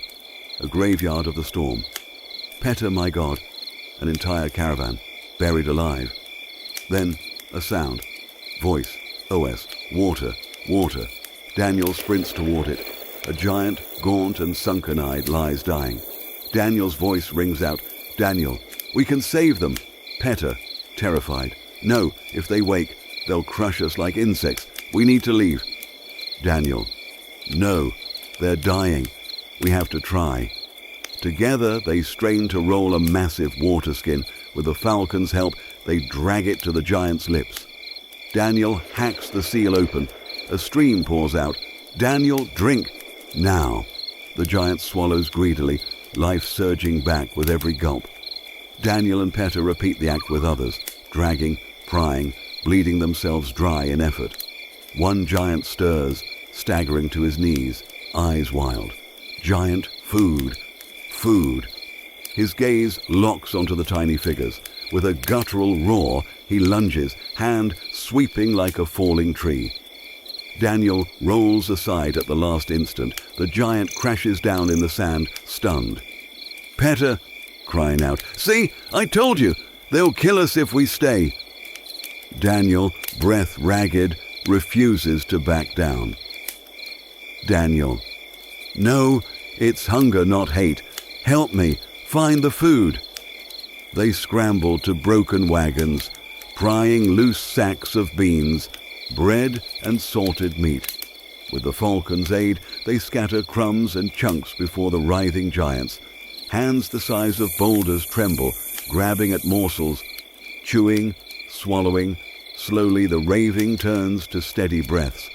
Daniel wipes sweat from his brow. Daniel. There, you see, they only needed life given back. Petter watches warily as one giant pushes himself upright. He towers, a shadow over them both, eyes bloodshot, but lucid now. He kneels, studying the tiny saviors at his feet. His voice rasps, cracked but clear. Giant food, water. Who did this? He looks down, and his eyes widen in disbelief. Giant, the little ones? No, it cannot be. You saved us? Daniel and Petter freeze, breath caught, waiting for his next word. For 3 days, the falcon glides in short bursts, resting on lonely outcrops between seas of dying grass. By day, it rides warm air currents. By evening, it hides in the long shadows of sandstone ridges. Dawn after dawn, the horizon shifts from pale dust to towering golden dunes. Before them lies Aridia, a living ocean of sand. Dunes heave like waves, glittering under the merciless sun. Weathered stone pillars stand like sentinels, their shadows fractured across the blinding white. The air is so dry it crackles. Each grain of sand rattles like broken glass. The falcon lands near a sandstone cleft. Daniel leans against the rock, replaying Sam's warning in his mind. Sam, VO. Aridia kills with 3 blades, heat and cold, sandstorms, and thirst. Petter nods, repeating the rules like a prayer.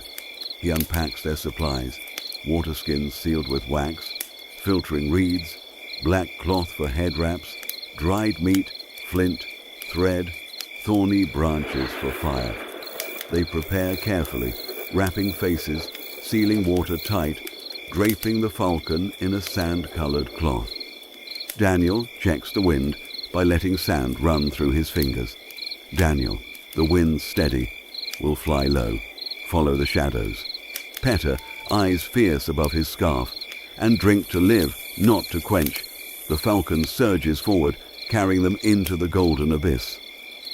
Montage, days in Iridia, morning flights. Noon, hiding beneath stone ledges. Evening marches across cooling sand. Daniel checks water with a tap on the skins. Peta measures ration by sound. By day, heat scorches like a white blade. By night, cold bites to the bone. They huddle beneath furs, pressed to the falcon's warmth. Above, stars blaze like frost over the desert. Daniel halts, staring at the horizon. Darkness swells, a wall of swirling sand rising like a beast. Daniel Sandstorm, get down! The falcon dives into a rock fissure. They throw furs over the entrance. The world explodes. Wind howls. Sand lashes stone like a million knives.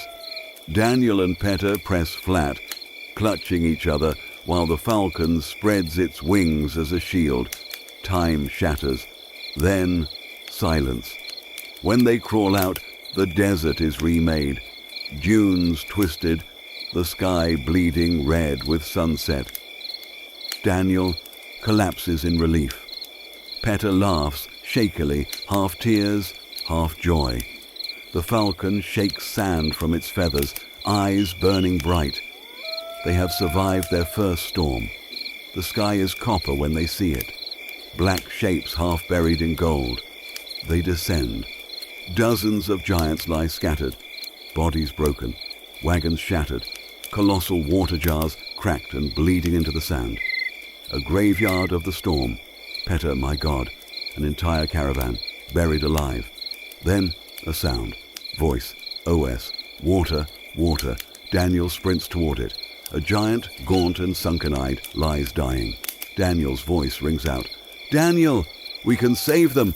Peta, terrified. No, if they wake, they'll crush us like insects. We need to leave. Daniel. No, they're dying. We have to try. Together, they strain to roll a massive water skin. With the falcon's help, they drag it to the giant's lips. Daniel hacks the seal open. A stream pours out. Daniel, drink. Now. The giant swallows greedily, life surging back with every gulp. Daniel and Peta repeat the act with others, dragging, prying, bleeding themselves dry in effort. One giant stirs, staggering to his knees, eyes wild. Giant, food, food. His gaze locks onto the tiny figures. With a guttural roar, he lunges, hand sweeping like a falling tree. Daniel rolls aside at the last instant.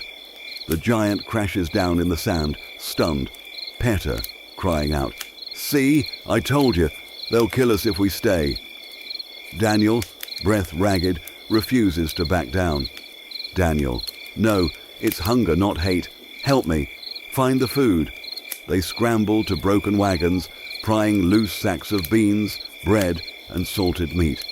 With the falcon's aid, they scatter crumbs and chunks before the writhing giants. Hands the size of boulders tremble, grabbing at morsels, chewing, swallowing. Slowly, the raving turns to steady breaths. Daniel wipes sweat from his brow. Daniel. There, you see, they only needed life given back. Peta watches warily as one giant pushes himself upright. He towers, a shadow over them both. Eyes bloodshot, but lucid now. He kneels, studying the tiny saviors at his feet. His voice rasps, cracked but clear. Giant food, water. Who did this?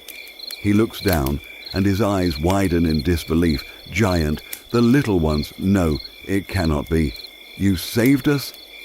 Daniel and Peta freeze, breath caught, waiting for his next word.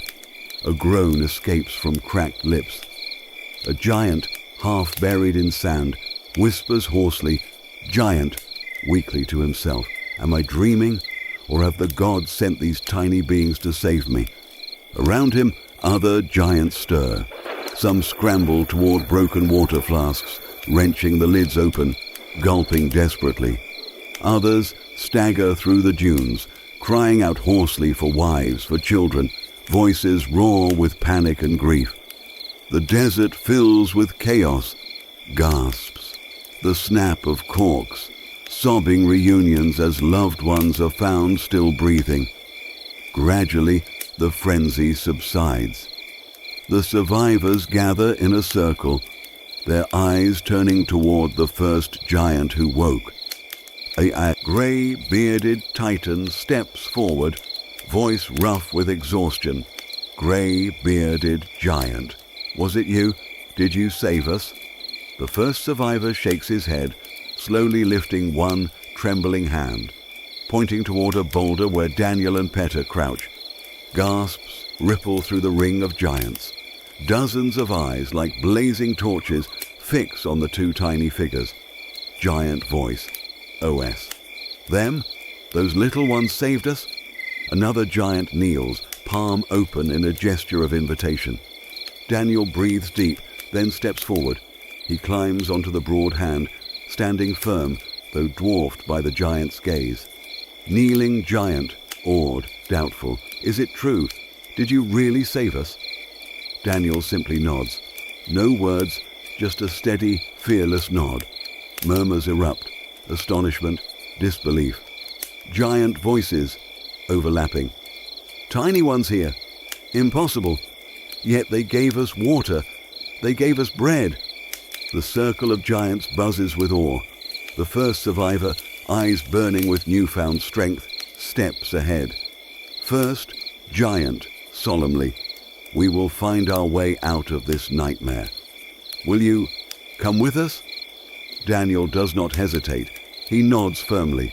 Petter explodes, voice cracking with fear. Petter, are you mad? Go with these giants. The moment they regain their strength, they'll crush us like insects. Daniel leaps down from the giant's hand, landing beside his brother. He grips Petter's shoulders, calm but resolute. Daniel, don't you see? Our eagle, our friend, he's exhausted. He turns, eyes softening at the sight of the great bird. Its silver feathers droop, wings trembling, breath labored after days of flight. Petter falls silent, memories flashing, the bird shielding them in storms, sharing water drop by drop, carrying them across the burning sands. Together, the brothers approach. Their tiny hands stroke the warm feathers at its neck. Daniel, softly, you've done all you can. Go home, back to your kin. Thank you for everything.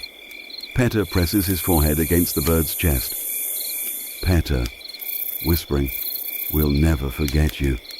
The eagle gazes at them, golden eyes gleaming with understanding. Then it throws back its head, letting out a piercing cry that echoes across the desert. Its wings unfurl, stirring a storm of sand, and in a heartbeat it soars upward, smaller, smaller, until it vanishes into the blazing sky. Daniel and Petter watch silently. A chapter has closed. Ahead lies only the giants and the desert. The giants labor to rebuild shattered wagons, salvaging sacks of food, gathering the wounded. Faces are heavy with grief. 3 of their kin gone forever, much of their treasure buried beneath the dunes. Night falls. A massive fire blazes. Giants share roasted meat, breaking pieces off and placing them gently before Daniel and Petter. For the first time, the 2 brothers sit among them as companions. The giants speak of the storm, how it struck without warning, how they were swept away, buried alive. They admit they thought death was certain, until the 2 little ones appeared like omens of hope. Daniel gestures, struggling to communicate. The giants laugh, mistaking his signs for dancing, clapping their massive hands. Laughter rolls across the desert, louder than the wind. The sun barely risen. The caravan prepares. No wagons, no horses, only weary legs. A kind giant lifts Daniel and Petter, settling them onto his broad shoulder. Kind giant, warmly. When the sun burns too hot, crawl into my pouch. Don't fight it. From high above, the world stretches endless, waves of gold beneath a merciless sky. Petter, softly to Daniel. Never in my life did I dream we'd march with giants. Daniel chuckles, a flicker of hope shining in his eyes. Days blur, scorching heat by day, freezing winds by night. They follow the stars, which Petter calls the desert's compass. Then it comes. The horizon darkens, a black wall rising, wind screams, sand twists into towers. A sandstorm, panic erupts. The caravan falters, nowhere to hide in the open desert. The kind giant who carried the brothers snatches them up, tucks them into his pouch. Kind giant, roaring, "Stay inside, I will protect you." Darkness. Sand rattles like 1,000 knives against the cloth. The pouch whirls violently. Petter grips Daniel's hand. Petter, shaking, whispering, "Daniel, I've never been this afraid." The storm hits. The world spins. Wagons, giants, everything is sucked into the vortex, tossed like toys. Inside, the brothers slam against the fabric. Daniel's vision blurs. Petter's scream is lost in the roar. The pouch jerks violently. The last thing Daniel feels is the giant's desperate hand clinging to the cloth before darkness swallows them whole. The scorching wind has long faded, leaving behind an eerie stillness. In the dim half-light, Daniel slowly senses a strange fragrance in the air. Fresh leaves and damp soil, so unlike the dry, choking dust of the desert. He jolts awake, crawling out of the sack, chest heaving, sand still clinging to his hair. The blinding light stings his eyes. It takes a long moment before he can see clearly. Before him unfolds an unbelievable sight. A vast oasis stretches out, lush and green like a jade carpet laid upon the endless desert. Tall trees sway gently in the cool breeze. Streams of clear water ripple over stones. In the distance, birds chirp and dart through branches. The sky is pure, blue, as if storms had never existed. Daniel, urgent, shaking his friend. "Petter, wake up!" Petter, eyes opening, dazed, staring. For a heartbeat, the two of them can only gape, hearts pounding.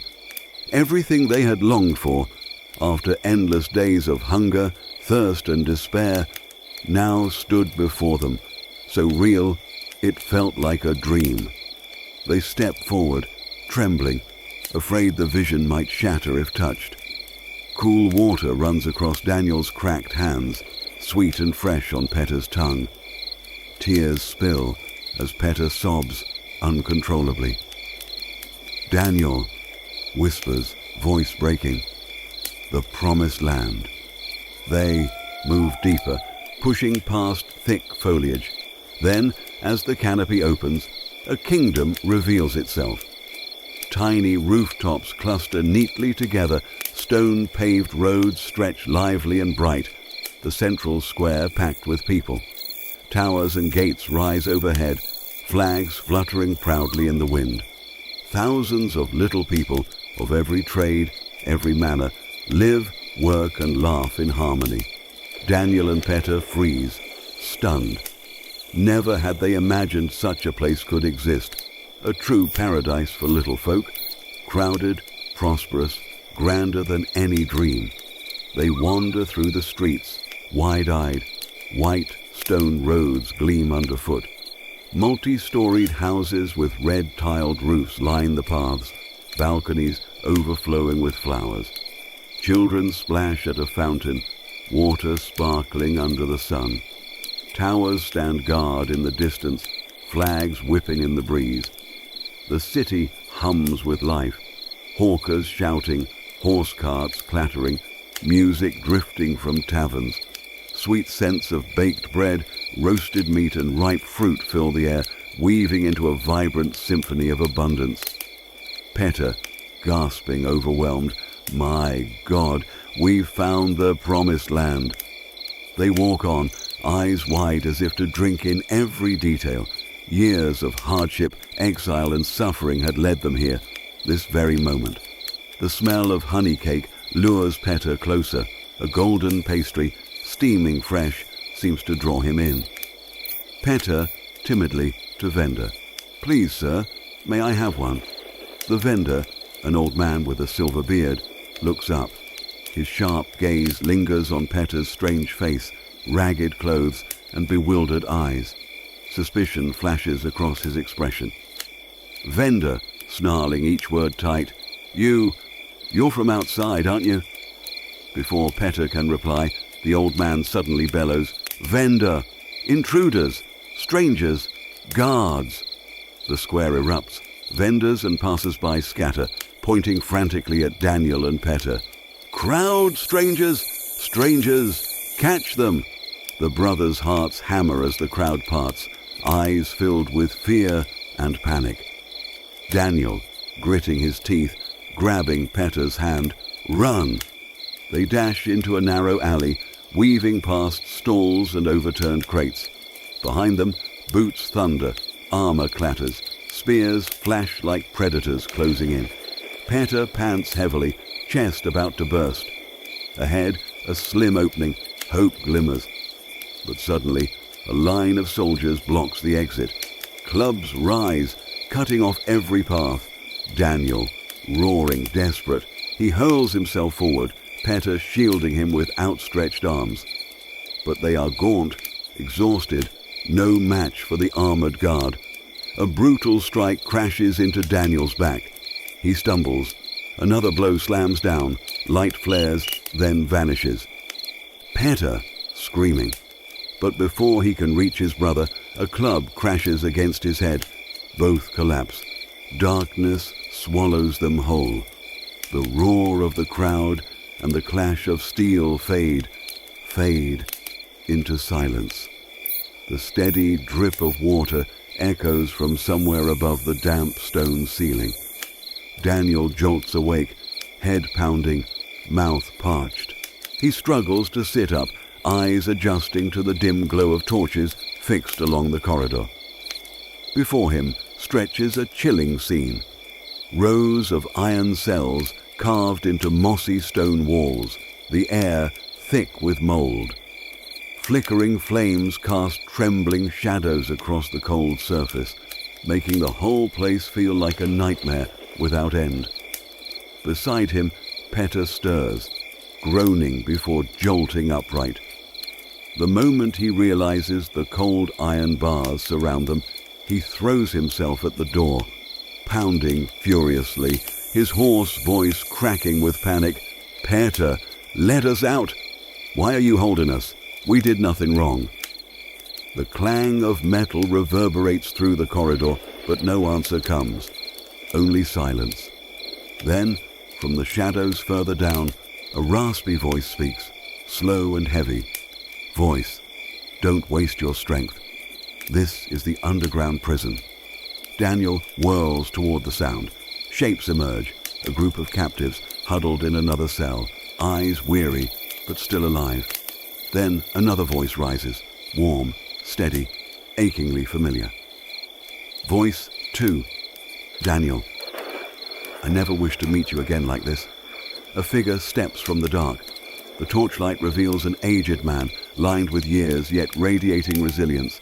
His eyes still burn with unyielding fire. Daniel, stunned, whispering, "Uncle." "Nathan." Daniel rushes forward, heart twisting, memories flooding back. He extends a trembling hand. Daniel, hoarse, "Uncle Nathan." Nathan smiles, a bitter, tender smile. He clasps Daniel's hand firmly, pats his shoulder like a father reunited with a long-lost son. "Nathan, well, you've grown, lad. Never thought I'd find you here, in chains. Tell me, how did you end up in this place?" Daniel swallows hard, eyes glistening. He pulls Petter closer. "Daniel, this is Petter, my companion. We traveled a long road through danger and death, all to reach the promised land. We believed this would be the paradise of little folk, a land of freedom. Peta bows slightly in respect.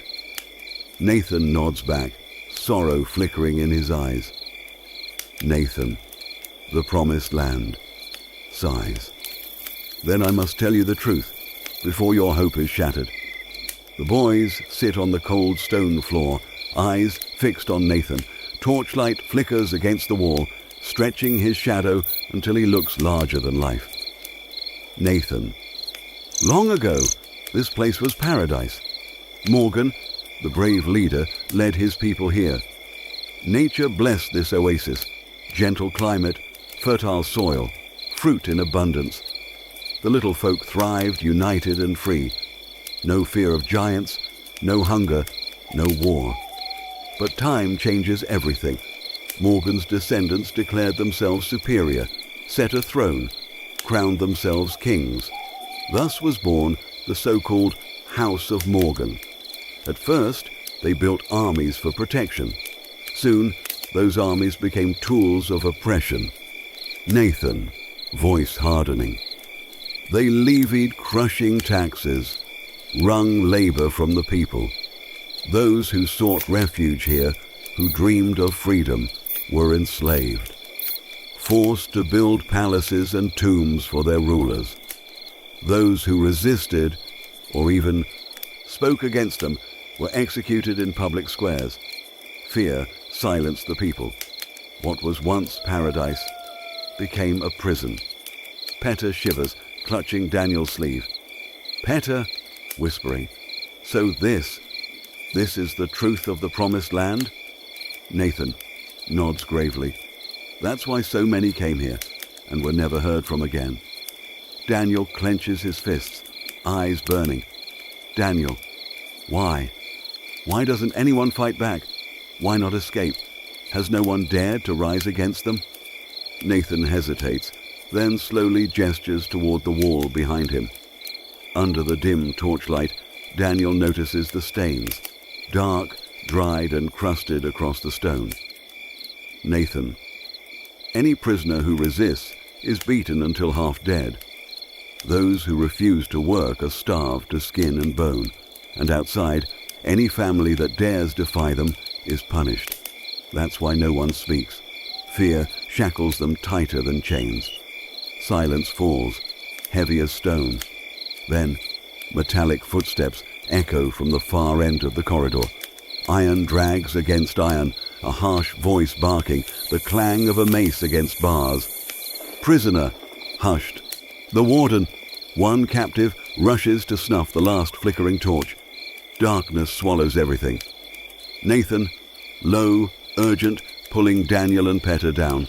Lie still. Sleep. Save your strength for tomorrow's labor. If they find you awake, they'll beat you within an inch of your life. The heavy steps pass, lingering menace fading into silence. A trumpet blast tears through the gloom. Daniel jolts awake, back aching from the cold stone floor. Still dizzy, he feels a rough hand press against his forehead. Nathan, gravelly whisper. Don't ask questions. He scoops dirt from the ground, smears it across Daniel's face in messy streaks. Daniel, startled. What are you? Nathan shoves a clump of dirt into his palm, signaling to do the same. He smears Peta's face too, leaving grim streaks across his cheeks. Nathan. The filthier you look, the less they notice. Too clean, and they'll mark you right away. His eyes, weary but sharp, glint with bitter experience. The heavy iron door creaks open. A harsh flood of morning light pours in, not freedom's light, but the light of a cage walled by barbed steel. Groups of prisoners are herded out. Chains clamped to their ankles drag across stone, each step echoing with the dry clink of iron. All around spreads a massive compound hemmed in by razor wire fences. On the guard towers, soldiers clutching spears scan the crowd with predators' eyes. Along the stone path, Overseers in leather armor crack long whips, each crack slicing the air like thunder.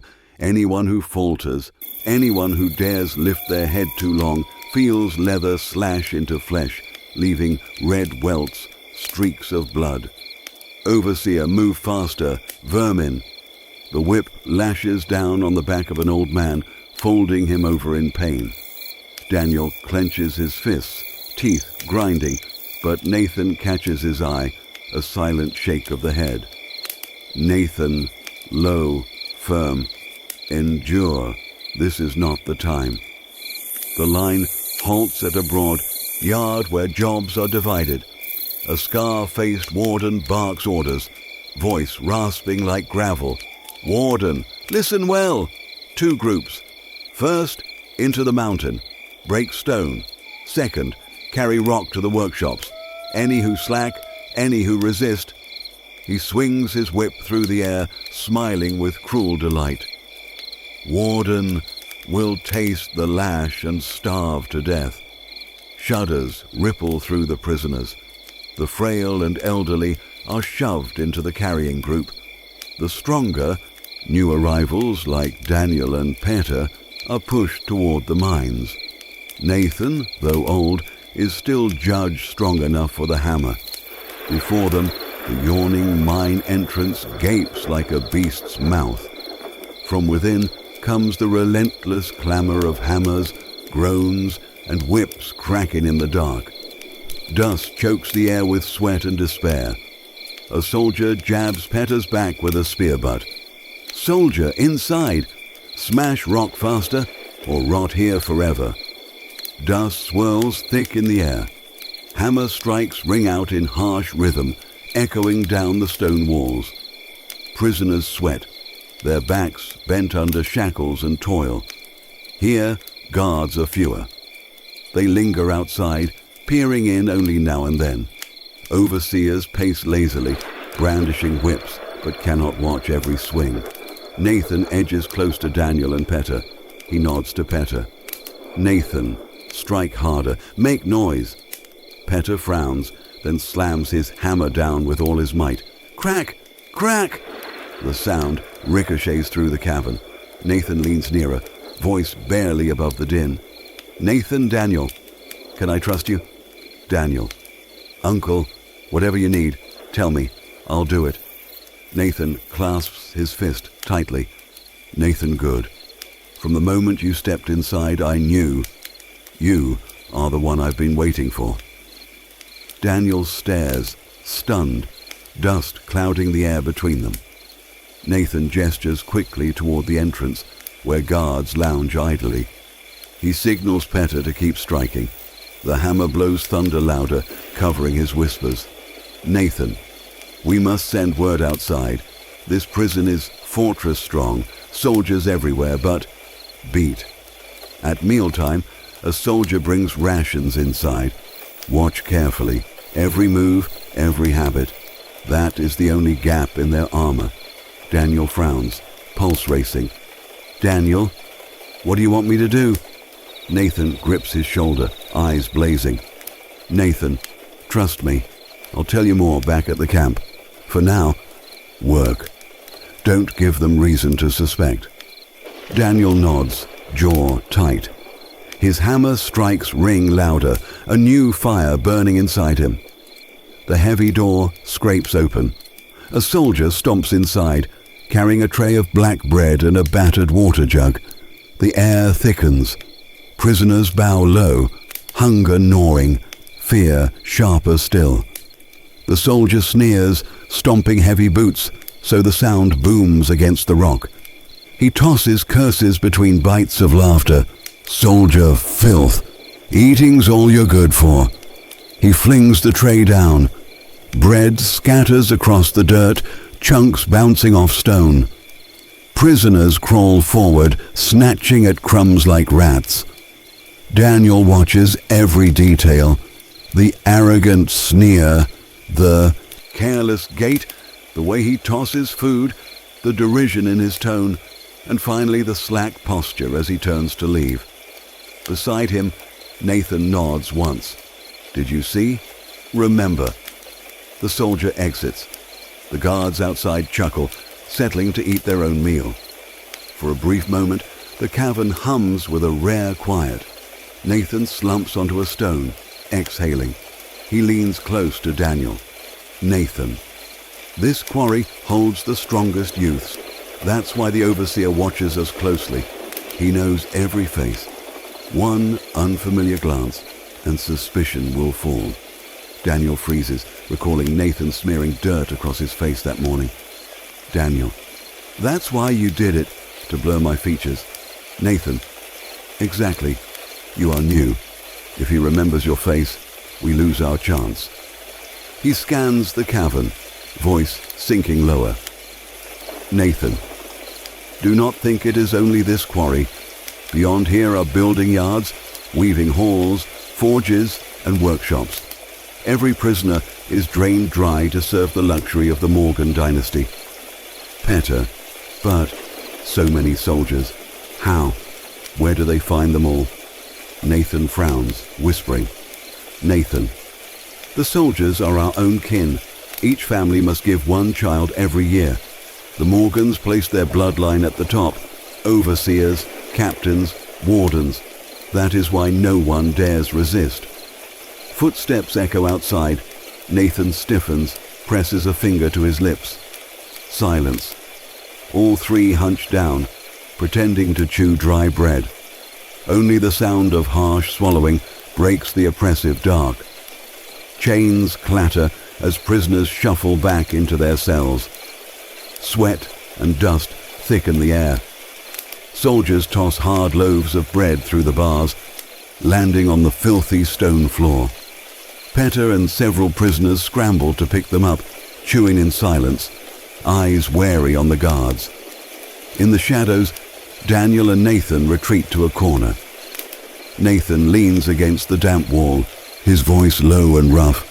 Nathan, tomorrow. We move tomorrow. We can't wait any longer. The longer we stay, the easier it'll be for the overseer to remember your face. Daniel grips the stale loaf in his hands, back pressed to the cold wall.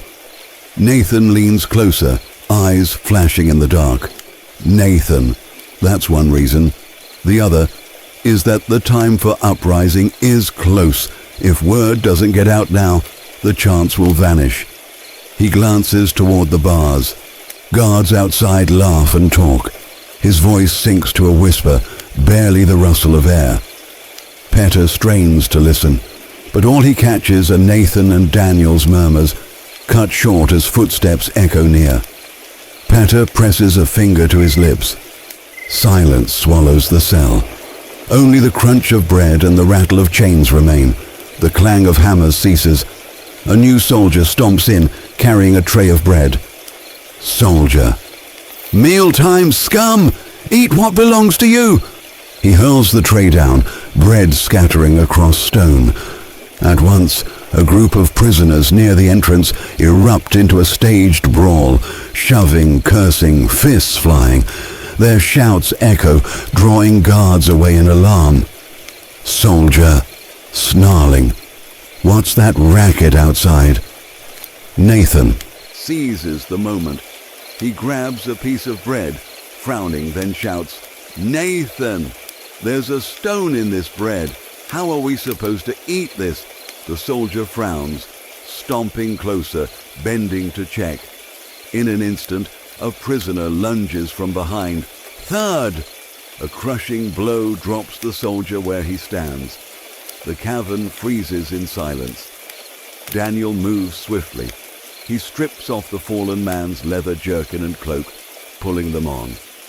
The stench of grease and sweat replaces the dust on his skin. Nathan presses a damp cloth into his hand. Nathan, wipe your face. Hands too. No trace. Daniel scrubs away the dirt smeared earlier, revealing a face taut with nerves but blazing with resolve. The uniform fits as if fate itself had chosen it. From outside, guards still shout, whips cracking as the staged fight continues. Nathan leans close, urgent. Nathan, remember Daniel. Go now. Do exactly as planned. Daniel strides out, tray in hand. His gait is steady, not too fast, not too slow, just like the kitchen guard he had studied. Sunlight glares. The air reeks of dust and sweat, hammers ringing, prisoners groaning under lashes. The overseer looms ahead. Daniel lowers his head, bowing slightly as he passes. Overseer, where's our food? Every day you serve the scum first and us last. Worthless dog. Daniel freezes for a heartbeat, then answers evenly, voice steady. Daniel, my lord, your meals are prepared with greater care. The cart should arrive any moment. Please be assured. The overseer glares, but before he can probe further, a soldier rushes over, panting. Soldier, sir, the scum in the cavern are rioting again. They demand more food for strength. The overseer snarls, snapping his whip. Overseer, vermin! I'll teach them discipline. He storms away with several guards, shouts and lashes filling the air again. Daniel seizes the moment. Heart pounding, he walks on, tray balanced, passing through 2 iron gates. Guards barely glance his way. His calm, routine movements disarm all suspicion. A wooden cart waits, piled with supplies. Its hauler, a bearded man with piercing eyes, glances once at Daniel. Daniel sets the tray down, murmuring the code. Daniel, the bread today tastes saltier than usual. The man nods. Cart driver, get on. Daniel climbs aboard. The cart rattles forward, carrying him past iron walls and fading whip cracks. He crouches low, lungs bursting with relief. For the first time in days, his chest fills with hope.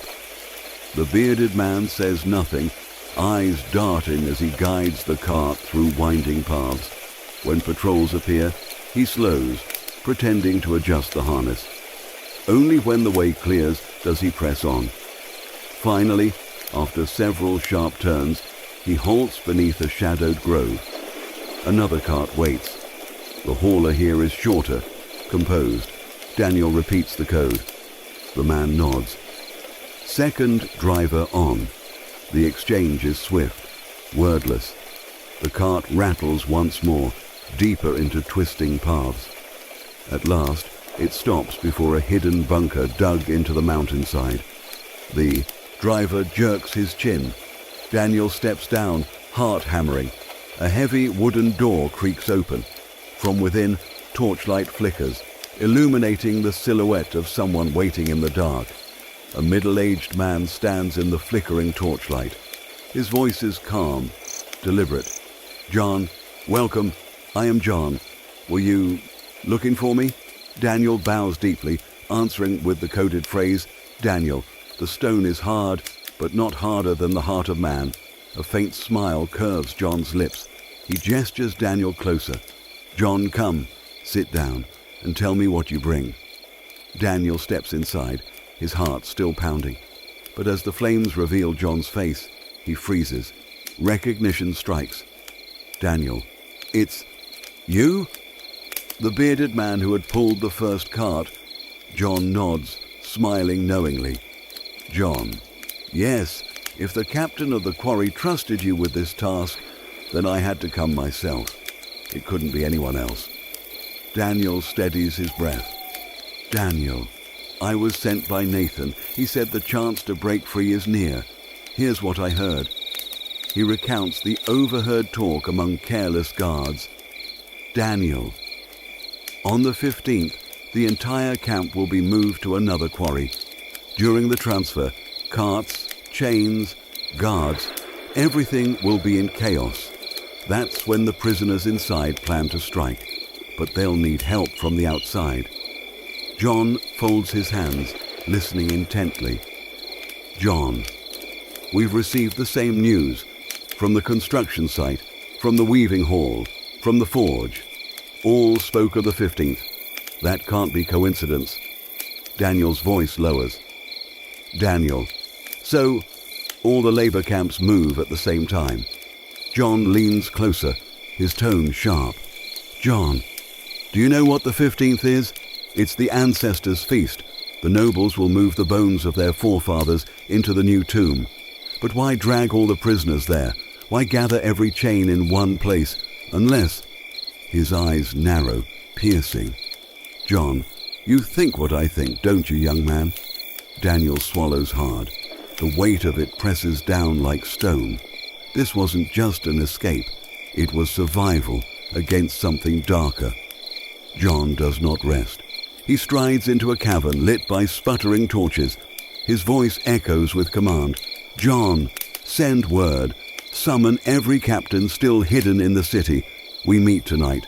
If the Morgan family moves, we must act now. Delay, and we'll all be buried alive. A messenger bolts into the tunnels. Daniel moves to leave, but John's hand stops him. John, stay. You too. One by one, rugged faces appear. Captains with weathered eyes and scarred hands. The heavy door shuts. John signals. John begin. The council erupts. Strategies whispered, arguments sharp, voices colliding in the stale air.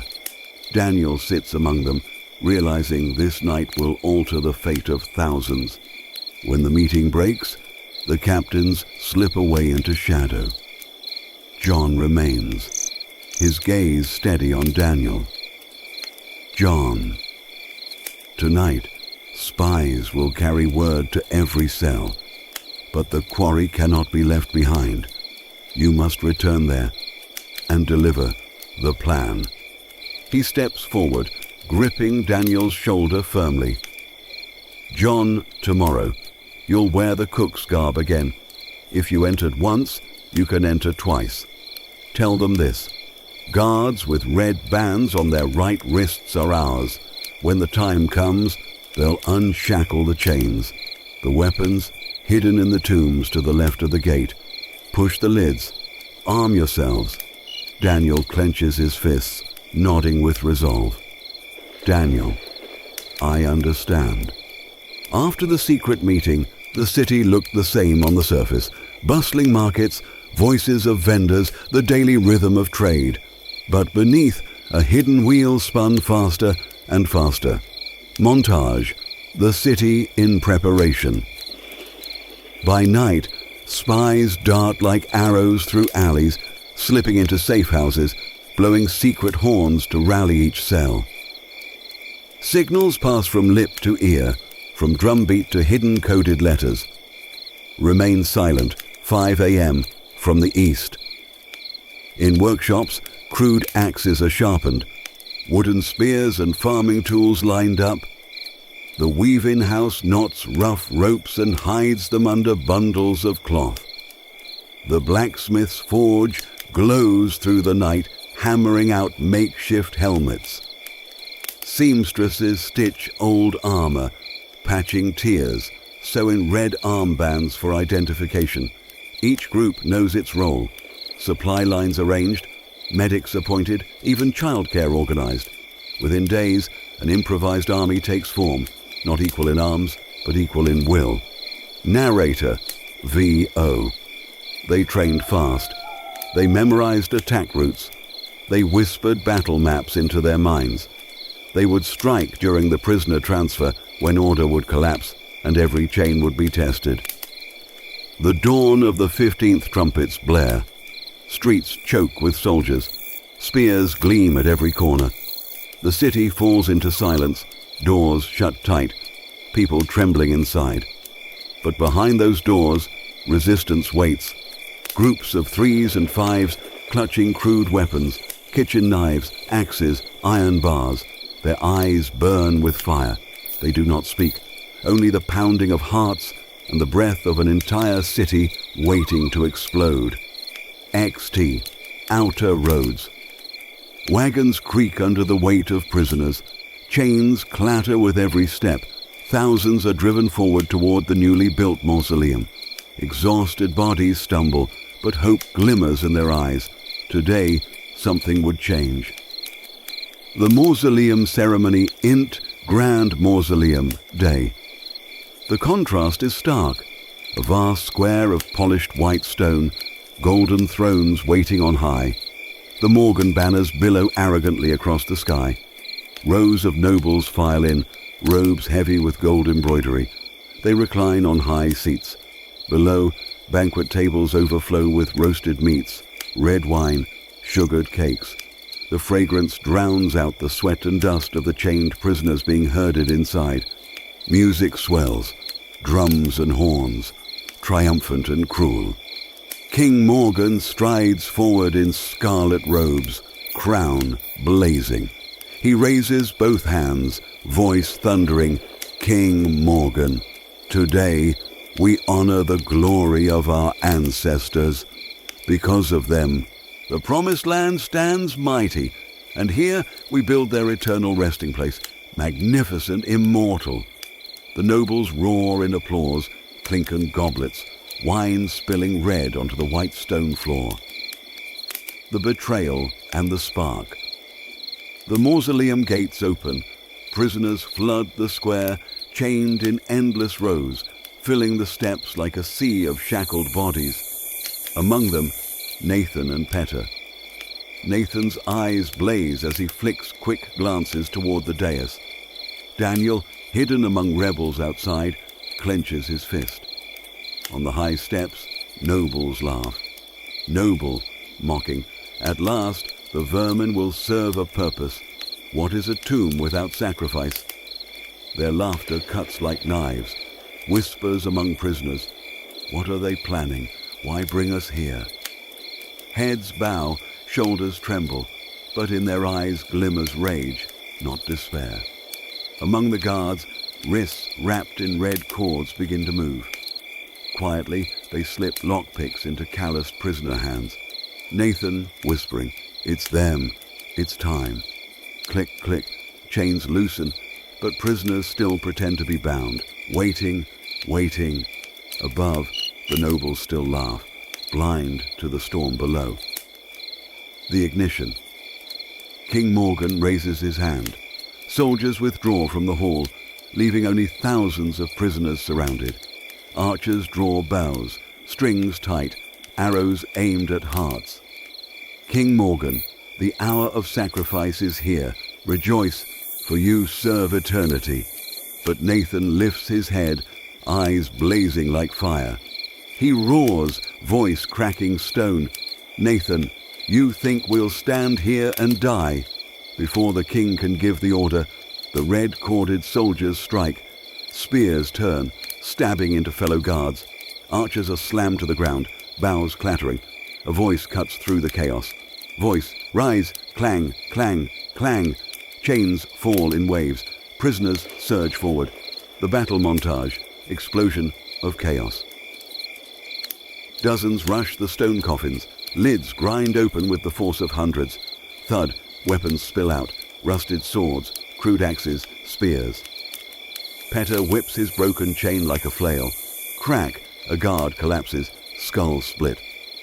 Nathan seizes a spear, thrusts it into a soldier, then passes it to the next prisoner.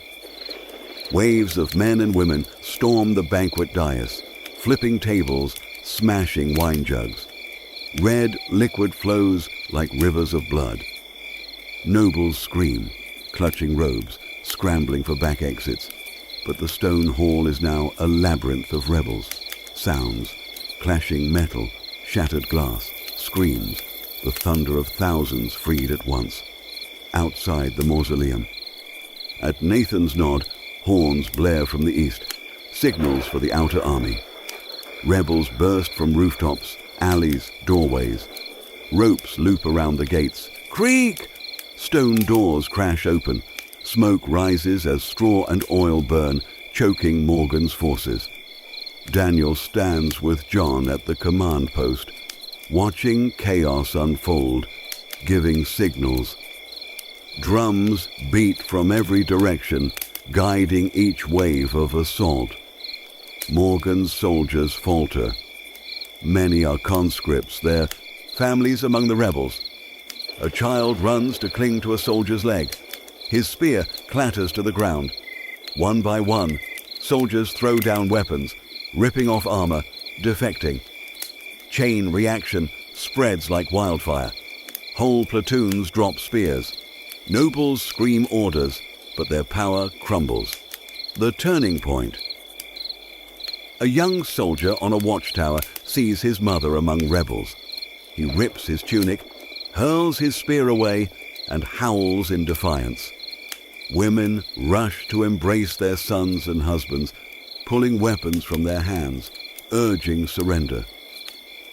Soldiers kneel, begging forgiveness, returning to the people they once oppressed. Within hours, Morgan's army disintegrates, not by force of steel, but by the collapse of loyalty. Nobles are dragged down, their golden cloaks trampled. King Morgan himself is bound, crown rolling into a pool of spilled wine and blood. The aftermath. Smoke clears, silence spreads. John and the rebel leaders step into the square. His voice is steady, commanding order. John, no blood of innocence. Those guilty will face judgment. Forced soldiers return to your families. Discipline prevents chaos. Trials are held openly. War criminals stripped of power. King Morgan chained to a stone pillar, his crimes read aloud before the people. The people melt chains into bronze bells, hung in the square as a vow, never again. The victory. Daniel, John, Nathan, Petter stand together among thousands. John climbs the steps, his voice carrying the weight of years. John, we have done it. This victory belongs to all. From now on, the promised land is truly ours. Long live freedom. The square explodes with a roar. All, long live freedom, long live freedom. Nathan smiles through weary tears. Petter laughs, eyes shining. Daniel looks to the ruined city, but already hammers ring, children laugh, and hope rises. The farewell days later, Daniel and Petter stand at the city gates with small packs on their backs. John finds them, voice thick with pride and sadness. John, you're leaving? This will always be your home. Daniel, we know, but our village waits. We must rebuild it too, make it a promised land. John clasps their hands. John, the promised land is not given, it is built, and once built, it must be guarded with our lives. Carry this spirit with you, plant it everywhere you go. They part.